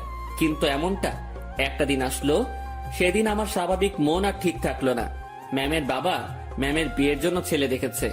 আজ অফিসে যাওয়া হয়নি আমাদের, কারণ ছেলেপক্ষ দেখতে আসবে। কিন্তু আমার কেমন জানি ভয় ভয় লাগছে। বারবার মনে হচ্ছে ওনার বিয়ে হওয়ার কি দরকার? এমন থাকলেও তো পারে। আমি যা ভাবছি সেটা তো ভুল, বিয়ে তো হবেই। আমি আমার রুমে বসে ছটফট করছিলাম। ম্যামের রুমে বারবার উকি দিচ্ছি। উনি বেশ স্বাভাবিকভাবেই আছেন। দেখে মনে হচ্ছে না উনি কোনো টেনশন বা ভয় আছেন। তাহলে আমি ভয় করছি কেন?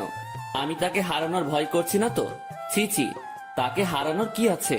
সে তো আর আমার না। ম্যাম আমাকে বলেছিল উনি আমাকে ভালোবাসেন, সেটা ছিল বন্ধুত্বের। আর আমি যেটা ভাবছি সেটা তো অন্য কিছু। না, নিজের মনের অজান্তেই তাকে ভালোবেসে ফেললাম। এসব কখন হলো? আমি তো এইরকম কিছু ভাবিনি তার সম্পর্কে। পরক্ষণেই মনে হলো আমি তার চিন্তায় দিন পার করেছি। সেখান থেকেই এই অবস্থা। নিজের রুমে আর থাকতে পারলাম না। বিছানা থেকে উঠে ম্যামের রুমে চলে গেলাম। ম্যাম বসে বই পড়ছেন। আমাকে দেখে বললেন, কিছু বলবি? বল। আপনাকে দেখতে আসছে। তুই তো জানিস নতুন করে প্রশ্ন করার কি আছে? যদি তারা আপনাকে পছন্দ করে, আপনি কি রাজি হবেন? ছেলে যদি ভালো হয়, পরিবার যদি ভালো হয়, তাহলে মানা করব কেন? তাই ঠিক। এটাই বলতে আসছিলি? না। সকাল সকাল তোতলানো শুরু করেছিস? কিছু হয়েছে? একটা কথা বলার ছিল। ম্যাম আমার দিকে তাকিয়ে বইটা বন্ধ করে পাশে রাখলো। তারপর আমাকে তার সামনাসামনি বসতে বলল। তোকে দেখে মনে হচ্ছে আমাকে কিছু বলতে চাচ্ছিস, কিন্তু ভয় করতেছিস। হ্যাঁ, ওই রকমই। ভয় নেই, বল। কিছু বলবেন না তো?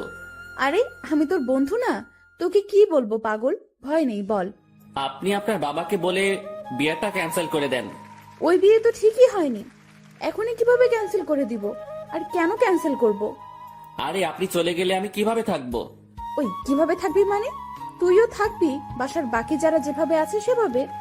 আমাকে ছাড়া আপনি কি থাকতে পারবেন? ম্যাম আমার দিকে এক দৃষ্টিতে তাকিয়ে আছে। আমার কথা শুনে হয়তো সে অবাক হয়েছে। এই বাসায় বিয়ে করেন? মানে তোর মাথা গেছে নাকি? I love you.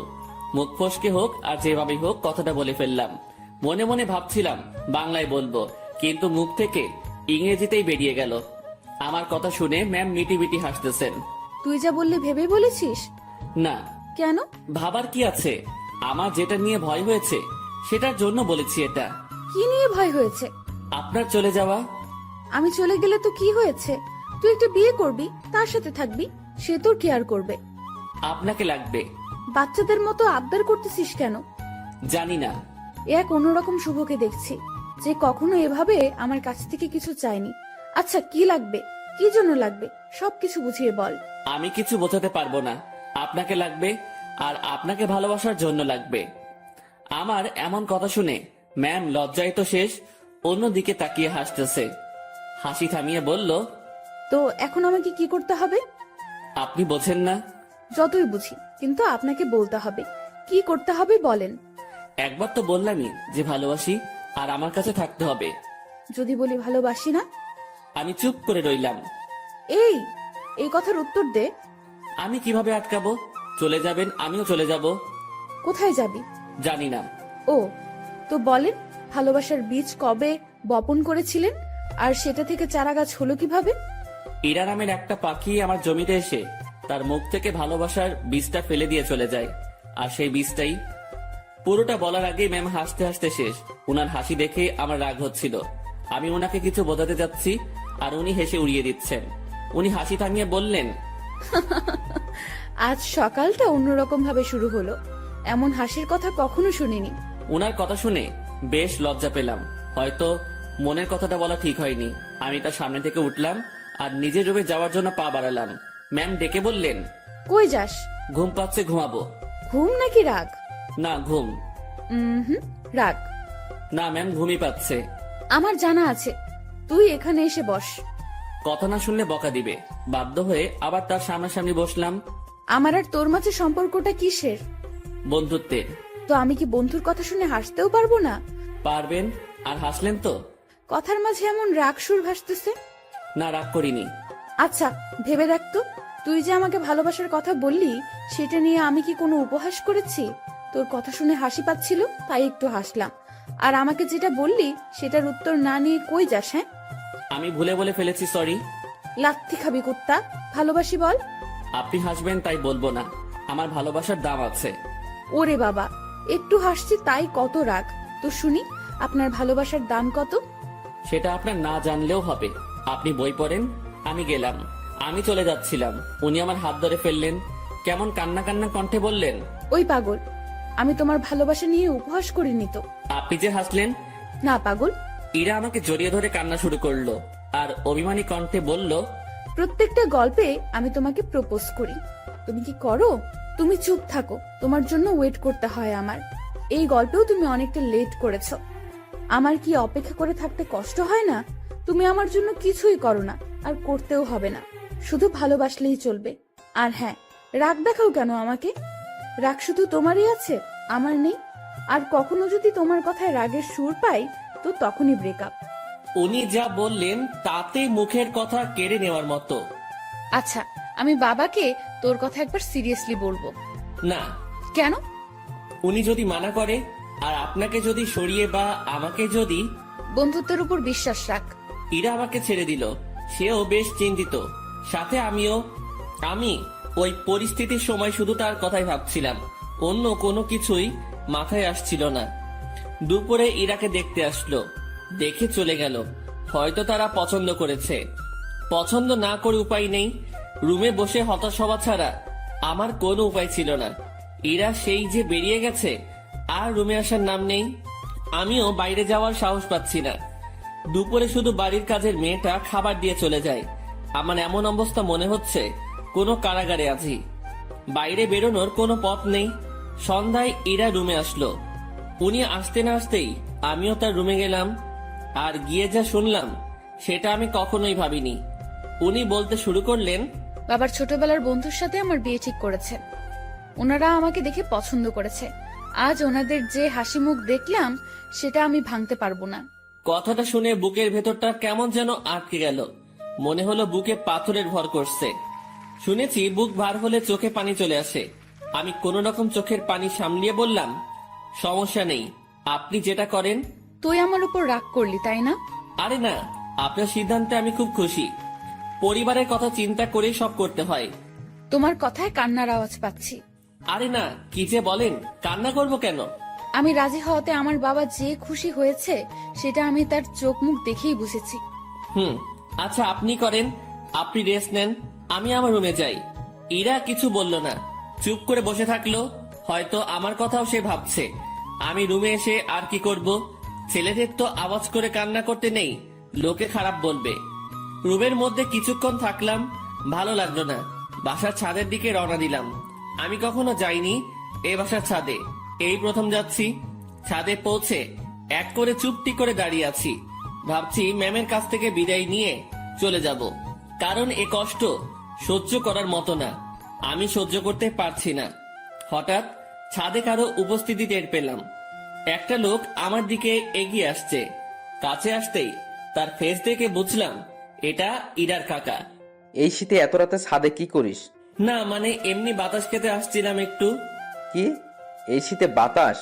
রুমে বসে ভালো লাগছিল না, তাই আর কি। বেশ চালাক তুই। ভাবছি কি চালাকি করলাম। আমার কথা সোজা উত্তর দিবি। জি স্যার। ইরাকে ভালোবাসিস? কি বলবো বা কি বলা উচিত? সত্যিটা কি বলবো? আবার আমার কোনো বিপদ আসবে না তো? সত্যিটাই বলবো, যা হবার হবে। ভালোবাসি। এই জন্যই তোকে চালাক বলছি। তো কতদিন হলো তোদের রিলেশনের? কয়েক ঘন্টা। মানে? আজ সকালে উনাকে ভালোবাসার কথা বলেছি। তো সে কি বলছে? প্রথমে হ্যাঁ বলেছিল, তারপর? ছেলেপক্ষ দেখে যাওয়ার পর আমাকে মানা করে দেয়। কেন? উনি এই বিয়েতে রাজি হওয়ায় আপনারা বাসার সবাই খুশি হয়েছেন অনেক। আপনাদের হাসি মুখ দেখে এসে উনি আমাকে মানা করে। বাহ, তুই তো বেশ সাহস নিয়ে আমার সাথে কথা বলছিস। ভয় করছে না তোর? আপনি তো সত্যিটা বলতে বললেন। তো তুই এখন কি করবি? চলে যেতে হবে এখান থেকে। রাতেই? না, সকালে ওনার দেখা করে চলে যাব। বাহ, তো দেবদাস হয়ে কোথায় ঘুরে বেড়াবি? আমি চুপ হয়ে গেলাম। উনি মজা নিচ্ছেন বোঝাই যাচ্ছিল। চুপ হয়ে গেলি কেন বল? জি স্যার, কিছু না, আমি আসলে ভুল করেছি, মাফ করে দিন। আমি কাল সকালেই চলে যাব। যা রুমে যা। জি। এই শোন। বলেন। স্মোক করিস? জি না। বাসা কোথায় তোর? রাজশাহী। সমস্যা? জি স্যার, বুঝলাম না। কিছু না, সকাল সকাল চলে যাস। নেক্সট টাইম আমার সামনে পড়লে সমস্যা হবে তোর। আমার সামনে যেন না দেখি। জি স্যার, আর দেখবেন না আমাকে। রুমে আসলাম, তার সাথে কথা বলতে ভয় তো করছিলই না, মনে হচ্ছিল আরো কিছু সময় কথা বলি। তারপর ভাবলাম আমার সাথে তার যে কথাটা হয়েছে এটা ম্যামকে জানানো দরকার। চলে গেলাম তার কাছে, যেসব কথা হয়েছে সব বলে আবার নিজের রুমে আসলাম। কিছু সময় পর মনে হলো আসল কথাটা, মানে আমি যে কাল চলে যাব এটা বলাই হয়নি। আবার ঢুকলাম তার রুমে, আর ঢুকতেই চোখ কোনো কিছুতে আটকে গেল। উনি ড্রেস চেঞ্জ করছিলেন, যা দেখার আমার চোখ দেখে ফেলেছে। আমার কোনো দোষ নেই। আমি নিজেই অন্যদিকে ঘুরে রুমে চলে আসবো, তখনই উনি বললেন, এই দাঁড়া। ম্যাম আমি কিছু দেখিনি। কিছু দেখা না দেখার কথা আমি বলিনি। কি বলতে আসছিলি সেটা বল। আমি কাল সকালে চলে যাচ্ছি। আরে, অন্যদিকে ঘুরে আছিস কেন? আমার শরীরে পোশাক আছে, এখন এইদিকে তাকা। ঘুরে তার দিকে তাকালাম, এখন সব ঠিকঠাক আছে। কি যেন বলতেছিলি? এত জায়গা থাকতে রুমে ড্রেস চেঞ্জ করতে হবে কেন? এইটা বলতে আসছিলি? না। তুই বলবি নাকি মাইক শুরু করব? বলছি আমি কাল সকালে চলে যাচ্ছি। কোথায়? আমার গ্রামের বাড়ি। কেন? আমি এখানে থাকতে পারছি না, দম বন্ধ হয়ে আসছে। এতদিন তো দম বন্ধ হয়নি, আজ হচ্ছে কেন? দেখেন, ভালোবাসার মানুষটি চোখের সামনে থেকে এভাবে হারিয়ে যাবে, আমি এটা দেখতে পারবো না। তুই যদি যাস ব্রেকআপ করে তারপর চলে যাবি। ঠিক আছে, ব্রেকআপ। যা বলার বলে এসে কম্বল মুড়ি দিয়ে শুয়ে পড়লাম। ওনার কথা ভাবতে ভাবতে চোখের পাতাটা বন্ধ হয়ে গেল। রাত তখন কত হয়েছে আমি জানি না। আমার কম্বলের নিচে কাউকে অনুভব করলাম। কেউ একজন এখানে এসে শুয়ে আছে। নিজের ঘুম ভাঙাতে চোখ খুললাম। কম্বলটা মাথার উপর থেকে সরিয়ে দেখি ইরা আমার পাশে শুয়ে আছে। আমি উঠে বসাতে ফেল করে আমার দিকে তাকিয়ে আছে। উনাকে দেখে অবাক হয়ে যাই আমি। কয়েকদিন পরে যার বিয়ে, সে আমার রুমে আমার সাথে একই বিছানায় এসে শুয়ে আছে। এর মতলবটা কি? যেমন ছিলি তেমন করে শুয়ে থাক। আপনি এখানে কি করেন? দেখছিস না শুয়ে আছি? আপনার রুমে যান। এখানে কি? এটাও আমার রুম। এভাবে এত কাছে আসা ঠিক না। কোনটা ঠিক তোকে বলতে বলছি আমি? যেমনটা ঘুমিয়েছিলি তেমনটাই ঘুমিয়ে থাক। শোনেন, আপনি আমাকে কিছু বলতে দিল না। উনি উঠে আমার মুখ চেপে ধরলো, তারপর শুয়ে দিয়ে উনি আমার পেটের উপর বসে কম্বলটা আমার মাথার পেছনে গুজে দিল। তারপর তার ফোনের লাইট অন করে সাইডে রাখলো। ম্যাম তার পা দুটো ভাঁজ করে ভালোভাবে আমার পেটের উপর বসলো। তারপর তার হাত দুটো গালে রাখলো। বাইরে থেকে এই অবস্থা দেখে মনে হবে একটা ত্রিভুজের মতো, ভেতরে আলো থাকায় ছোট্ট একটা 3 কোণা ঘরের মতোই লাগছিল। তারপর তোর সাহস কি করে হয় আমার সাথে ব্রেকআপ করার? আমি চুপ। শুভ, উত্তর দে, না হলে তোর খবর আছে। আপনার যাতে ভালো হয় সেই জন্যই করেছি। তুই ব্রেকআপ করার কে? করলে আমি করব। আমি করতে পারি না। তুই কেন করবি? ভালো তো আমি বাসি, ব্রেকআপ আমি করব। আর আমি কি ভালোবাসি না? আমার থেকে কম, সো তোর ব্রেকআপের কোনো দাম নাই। আচ্ছা, আপনি পেটের উপর থেকে নামেন, ব্যথা করতেছে। করলে করুক, আমি কি করব? আপনি যা করছেন সেটা ঠিক না। কি করতেছি আমি? এই যে এইভাবে বসে আছেন, আবার তোকে জ্ঞান দিতে বলেছি আমি। জি না। এরপর ইরা তার হাত দিয়ে আমার ঠোঁট স্পর্শ করা শুরু করলো, নাকে চোখে হাত বুলিয়ে দিল। আমি যে বসে আছি তাতে কি তোর বেশি কষ্ট হচ্ছে? না, কিন্তু এইরকম ভাবে হাত দিচ্ছেন, এটা ভালো লাগছে না। I love you. নতুন বরকে বইলেন। কথাটা বলার সাথে সাথে গালে চর বসিয়ে দিল। আই লাভ ইউ টু বল, নয়তো আরো মারবো। টুট টুট টুট। কিসের টু টু? পুরোটা বল। ভালোবাসি আমিও। ওয়াও, খুব বলেছেন। চলো এখন রোম্যান্স করি। ম্যাম ওয়েট, কিসের রোম্যান্স? আমি তো আপনার বর না, এগুলো ঠিক হবে না। আপনি আপনার রুমে যান। আহারে, আমি তো রোম্যান্স করবই, সে বিয়ে হোক আর না হোক। ম্যাম, কি? ছেড়ে দেন না। ওলে, খুব ভয় লাগছে তোমার? ইরা বসা থেকে এবার আমার পুরো শরীরের উপর শুয়ে পড়লো। ভয়ে বুকের মধ্যে দুরুম দারুম শব্দ হচ্ছে। ইরা এবার আমার বুকের উপর হাত রেখে তাতে তার থুতনি রাখলো আর বোকা বোকা গলায় বলল, ভয় নেই, এই যে তোমার কাঁধ থেকে মাথা পর্যন্ত আজ আমি এইটুকুতে আমি যা ইচ্ছা করব। ওনাকে আর থামাতে পারলাম না। ভেতরে ফোনের লাইট নিভিয়ে দিয়ে আমার ঘাড়ে আর গলায় তার ঠোঁটের স্পর্শ দেওয়া শুরু করলো। তার খোলা চুলগুলো আমার দিকে হেলেছিল, আর উনি তো তার কাজ করেই যাচ্ছেন। কিছু সময় পর, আমি তোমার বুকে এখন ঘুমাবো, সকালে আমাকে ডেকে দিও। আমি কিছু করতে পারি না। তুমি আবার করবা? তুমি মানে, সরি, আপনি যেগুলো করলেন। ওই না, তুমি কেন করবা? তুমি কিচ্ছু করতে পারবে না। হুম। রাগ। আরে না, কি বলেন? রাগ করবো কেন? সরি। ইরা ফোনের লাইট আবার অন করলো। উনি ওনার গলা থেকে ওড়নাটা সরিয়ে দিতে নিচ্ছিল, আমি থামিয়ে দিলাম। কি করছেন? তুমি না বললে কি যেন করবা? আপনার ওই গলাটুকুই লাগবে। হ্যাঁ, এই আমাকে কিছু করতে দিল না, আর এখন উনি বায়না ধরে বসে আছেন। লোভ তো আপনি ধরিয়েছেন। এই, আমার দোষ দিবা না একদম। লোভ সামলাতে পারো না তুমি? হুম। এই যে গলাটুকুই শুধু, এর নিচে আসলে মায়ের ওকে। আচ্ছা। কি মানুষ রে বাবা, নাও করে না। আমি উঠে বসে ওনার গলায় আমার ঠোঁটের স্পর্শ দিতে লাগলাম। ইরার মতো আমি বেশি সময় নিলাম না। একটু পরে বললাম, রুমে গিয়ে ঘুমিয়ে পড়ো। এটা আমার রুম। এখানেই থাকবে? হ্যাঁ। দুজন একে অপরের দিকে তাকিয়ে আছি। তাকিয়ে থাকতে থাকতে দুজনই কান্না করে দেই। ইরা আমাকে বলল, এই তুমি কান্না করতেছো কেন? এভাবে কখনো তো পাবো না। ধুর, পাগলকে বলে পাবে না। তুমি তো চলেই যাবে। আমি থাকার চেষ্টা করব। আর তুমি কান্না করতেছো কেন? বলা যাবে না। বলো না। পাগলটাকে অনেক ভালোবেসে ফেলেছি। ইরার আমার কপালের সাথে তার কপাল ঠেকালো। ওর চোখের পানি আমার মুখের উপর পড়ছে। অনেক কান্না হয়েছে। থামো। এখানে থাকবো, না করো না প্লিজ। আচ্ছা থাকো। তোমার বুকের উপর ঘুমাবো। হুম। রাগ করবে না তো? না। ইরা আমার গালের সাথে গাল লাগিয়ে শুয়ে পড়লো। দুজন ভোরে উঠবো, উঠে হাঁটতে বের হব। হ্যাঁ, তোমার কাকা আমাকে চলে যেতে বলেছে সকালে। ওনার সাথেই বের হব। কি? তোমাকে কিছু ভাবতে হবে না। উনি আমাকে দেখলে গুলি করবে। আমি যদি বলি জামাই বলে ডাকবে। মানে? তুমি যে বললা ওনার সাথে কথা বলছো। হুম, উনি আবার আমাকে কল করেছিল, আমি সব সত্যিই বলেছি। তারপর উনি কি বলল জানো? কি বলল? আমাদের বিয়ের দায়িত্ব উনি নিয়েছেন, সব উনি সামলাবেন। উনি তোমাকে অনেক পছন্দ করেছেন। কি জন্য? সেটা আমি কিভাবে বলবো? সত্যি কথা বলেছো, তাই মনে হয় ভালো লেগেছে তার। ও, আর কোনো কথা না, এবার শুধু ঘুম হবে, ঘুম ঘুম আর ঘুম হবে। চোখ বন্ধ করো পাগল। দুজনেই ঘুমিয়ে গেলাম। পরদিন ভোরে ইরা আমাকে ডেকে তুললো। তারপর হাঁটতে বের হলাম। পথে সত্যি সত্যি ইরার কাকার সাথে দেখা হলো। উনি আমাদেরকে দেখে মুচকি হাসলেন, কিন্তু কিছু বললেন না। এই চলো জগিং করি, ভুঁড়ি হতে দেওয়া যাবে না। ভুঁড়িওয়ালা বর আমার পছন্দ না। ওনার কথা শুনে মুচকি হাসা ছাড়া উপায় নেই। সকালে সব কাজ শেষে অফিসে আসলাম দুজন।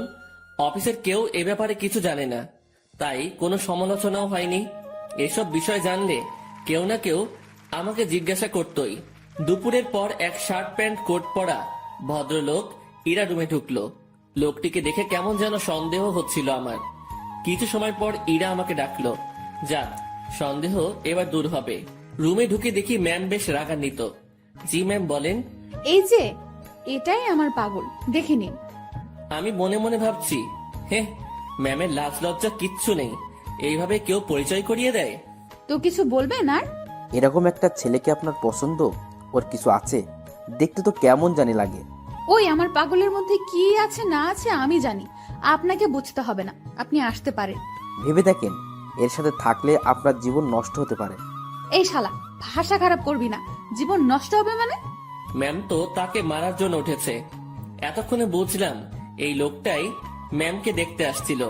ম্যাম যেভাবে মারার জন্য দাঁড়িয়েছে, লোকটি ভয়ে চেয়ার উল্টে পড়ে যায়। ম্যামকে থামিয়ে আমি উনাকে টেনে তুললাম। দেখছিস আমার পাগলের মধ্যে কি আছে? সে চলে গেল। ম্যাম, এইভাবে কেউ ভয় দেখায়? আরে ভাই বলিস না, মাথাটাই খারাপ করে দিছে। আমি কত বুঝালাম, বুঝলোই না। আমি বাইরে চলে আসছি। ম্যাম তখন পেছন থেকে ডাকলো। ওই আমার পাগল। জি ম্যাম, বলেন। উনি মুচকি হেসে বললেন, কিছু ফাইল কপি করতে হবে, একটু সাহায্য করবেন? আমি করে দিচ্ছি। আরে আমার রুমের মেশিনে কালি নেই, তুমি ম্যানেজারের রুম থেকে বের করে নিয়ে আসো। আচ্ছা। ইরা ফাইলগুলো আমার হাতে দিল। উনিও ফাইলটা ধরে আছেন, আমিও এক পাশে ধরে আছি। উনি ছাড়ছেন না। রাগ করলে নাকি আবার? ছি, না ম্যাম, রাগ করবো কেন? এই যে কাজ করাচ্ছি। এটা তো আমারই কাজ। তোমাকে দিয়ে কাজ করাতে ইচ্ছে করে না গো। আমার কাজ করতে ইচ্ছে করে। স্যার যান, এখন এগুলো কপি করে নিয়ে আসেন। আর হ্যাঁ, আজ বাসায় ফিরতে রাত হবে। সন্ধ্যায় বাইরে গিয়ে খেয়ে এসে আবার কাজ শুরু করব, ঠিক আছে? আচ্ছা ঠিক আছে। সন্ধ্যায় দুজন বাইরে গিয়ে খেয়ে আসি, তারপর আবার কাজ শুরু। বিকেল থেকেই আমি ম্যামের রুমে বসে ওনার কাজ দেখছি মনোযোগ দিয়ে। মাঝে মাঝে কথা হচ্ছে। কাজ শেষের দিকে ম্যাম তখন বলল, আজ কি করব জানো? কি করবেন? এই যে তুমি করে বলো। কি করবা? এক জগ চা বানিয়ে দুজন রাত 10টার পর ছাদে যাব। কেন? গল্প করব। এই ঠান্ডায় ছাদে? রুমেই তো ভালো। আরে না, ছাদে আগুনের ব্যবস্থা করব। তুমি আমি পাশাপাশি বসে চা পান করব আর গল্প করব। আর স্যার, মানে আপনার বাবা যদি দেখে? ও পাগল রে পাগল, কাকা তো বাবাকে সব বলে দিয়েছে। বাবা আবার তার বন্ধুকে মানা করে দিয়েছে। আর সেই জন্যই ছেলেটি আমার কাছে আসছে রিকোয়েস্ট করার জন্য, যাতে আমি মানা না করি। তারপর তোমার কথা বললাম, তোমাকে দেখালাম। ও, এই ব্যাপার? জি, এখন বাসায় সব চলবে। সব চলবে মানে? বাসায় চলো, বাসায় গিয়েই বুঝাবনি। ঠিক আছে পাগল? কাজ শেষে আমরা বাসায় আসলাম। প্রতিদিনের মতো আজ আমাকে আর একা খেতে হলো না, সবার সাথে বসে খাচ্ছি। বেশ ভয় নিয়েই টেবিলে বসে আছি। ধীরে ধীরে সবার সাথে পরিচিতি হলাম। খাওয়া শেষে ইরার বাবা আমাকে ডেকে বাইরে নিয়ে গেলেন। দেখো, বাসার সবাই তোমাকে মেনে নিচ্ছে, শুধু আমি বাদে। এর পেছনে কারণও আছে। তুমি সামান্য একটা মানুষ, কত বড় ফ্যামিলির দিকে হাত বাড়িয়েছো সেটা খেয়াল করেছো? ধরো কাল তোমাদের বিয়ে দিয়ে দিলাম, তারপর আমার মেয়েকে নিয়ে উঠাবে কোথায়? স্যার, বেয়াদবি মনে না নিলে একটা কথা বলি। বলো। আপনার মেয়ে বলেছে ও কাজ করে খাওয়াবে কিছুদিন। এর মাঝে আমিও কিছু একটা করে ফেলতে পারবো ওর সাহায্যে। আমরা এমনটাই ভেবেছি। ও, বউয়ের হাতের কামাই খাবে? না, বন্ধুর হাতের কামাই খাবো। মুখের উপর কথা বলছো। আমি তো বলেই নিলাম, কিছু মনে করবেন না। ওকে, 2 দিন পর তোমাদের বিয়ে, সমাজের নিয়ম অনুযায়ী আমার মেয়েকে নিয়ে বাসা থেকে বেরিয়ে যাবে। কোথায় যাবে সেটা আমি জানি না। ওকে? জি স্যার। কথাটা ইরাকেও জানিয়ে দিও। জি। ইরার বাবা আমাদের উপর বেশ রেগে আছেন। রাগাটাই স্বাভাবিক, যা কাজ করেছি। বাইরে দেরি না করে ইরার কাছে গেলাম, গিয়ে কথাগুলো বললাম। এত তাড়াতাড়ি বিয়ে? ভাবলাম মাসখানেক একটু প্রেম টেম করবো, এখানে ওখানে ঘুরতে যাব, সেগুলো মনে হয় আর হবেই না। বিয়ের জন্য প্রস্তুতি নিতে হবে। হ্যাঁ, আগে তো বাসা ঠিক করতে হবে। তুই বেটা তো টেনশন নিতেছিস কেন? তুই বাবাকে বলেছিস বন্ধুকে বিয়ে করতেছিস, তাই না? হুম। তো তোর বন্ধু থাকতে এত টেনশন কেন? শোন, আমি একটা ফ্ল্যাট কালকের মধ্যে কিনে নেব। আর হ্যাঁ, সংসার করতে অনেক কিছুর প্রয়োজন, সেগুলোও কিনতে হবে। হুম।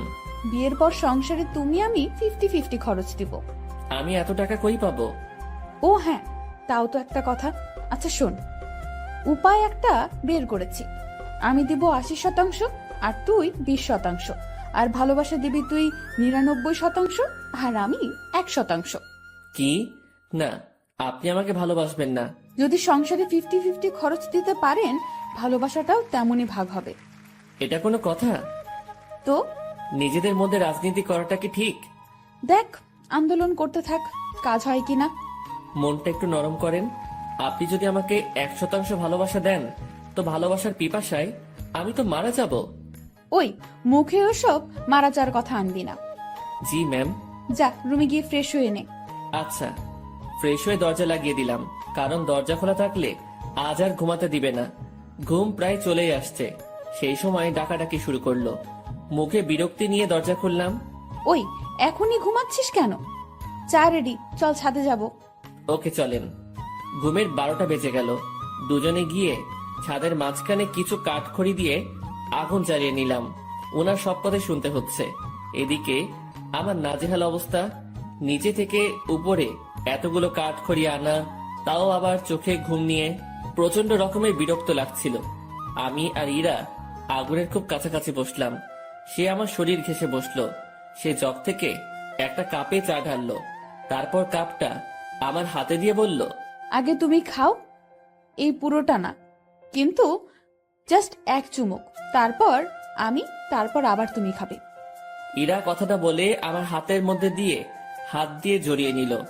আমি এক চুমুক খেলাম, আর তারপর উনার মুখে ধরলাম। আমি যে জায়গাটায় ঠোঁট লাগিয়েছিলাম, ঠিক সেখানে সে ঠোঁট লাগিয়ে চা খেলো। খাওয়া শেষে ইরা আমার কাঁধে মাথা রাখলো। ওই একটা গল্প বলো। রুমে গিয়ে বলবো নি? জি না শুভ সাহেব, এখানে বলেন। কি বলবো মাথায় আসছে না। আনরোম্যান্টিক একটা বর। তোমার কিছু বলতে হবে না, আমিই বলছি, শোনো। গান বলবো, ভালোভাবে শুনবা। বলো।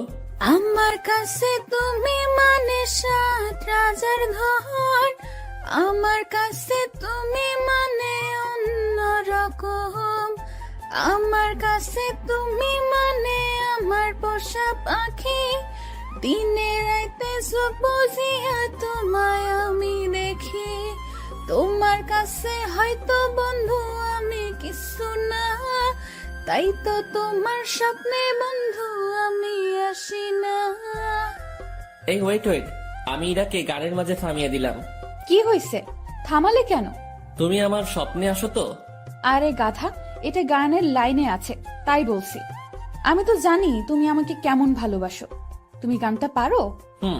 ও দারুণ, তাহলে চলো একসাথে গাই। তারপর থেকে শুরু করলাম। আমি মানে তুমি, আর তুমি মানে আমি। আমার কাছে আমার চেয়ে বন্ধু তুমি দামি। গলা ফাটিয়ে দুজন গান করলাম। আমাদের আওয়াজ শুনে ছাদে ছোট বড় সবাই এসে হাজির।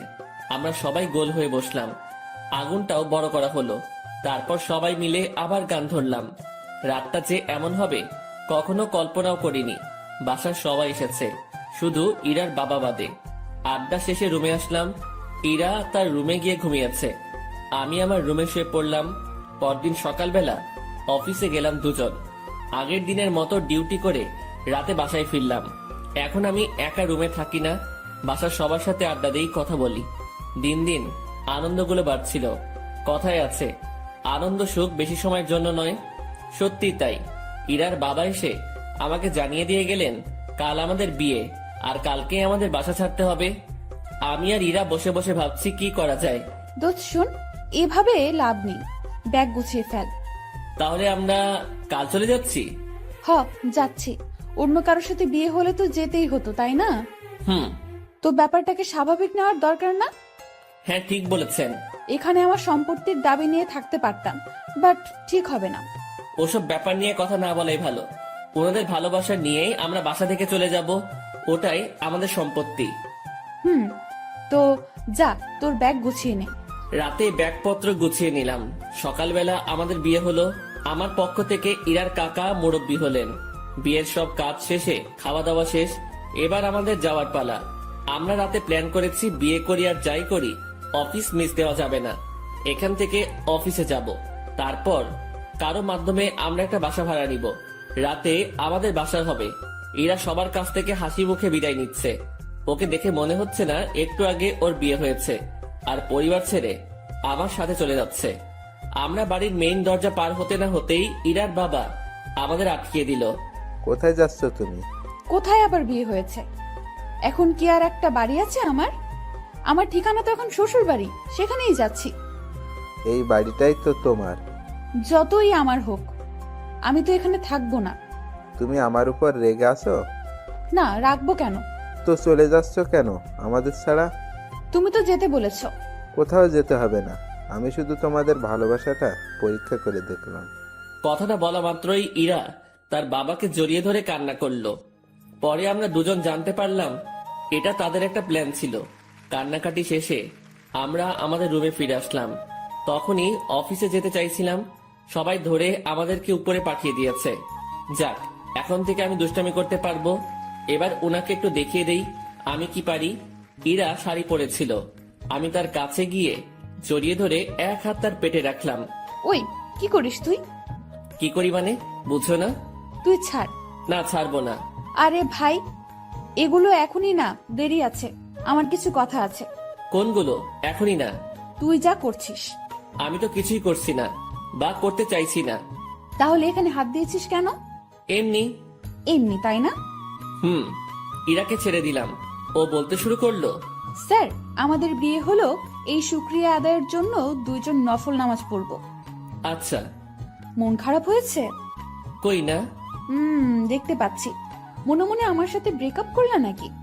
না, কি বলো? বুঝি বুঝি, আমি সবই বুঝি। ইরা আবার আমার কাছে আসলো। চোখ বন্ধ করো। আমি চোখ বন্ধ করলাম। যেখানে হাতটা দিয়েছিলে সেখানে হাতটা রাখো, তবে এদিক সেদিক নিয়ে যেও না যেন, কারণ বাকি জায়গায় তোমার স্পর্শগুলো আমি ভিন্নভাবে নিতে চাই। বুঝেছি। ঠোঁটে চুমু দেই। দাও। দিব না। কেন? পচা তুমি, তাই।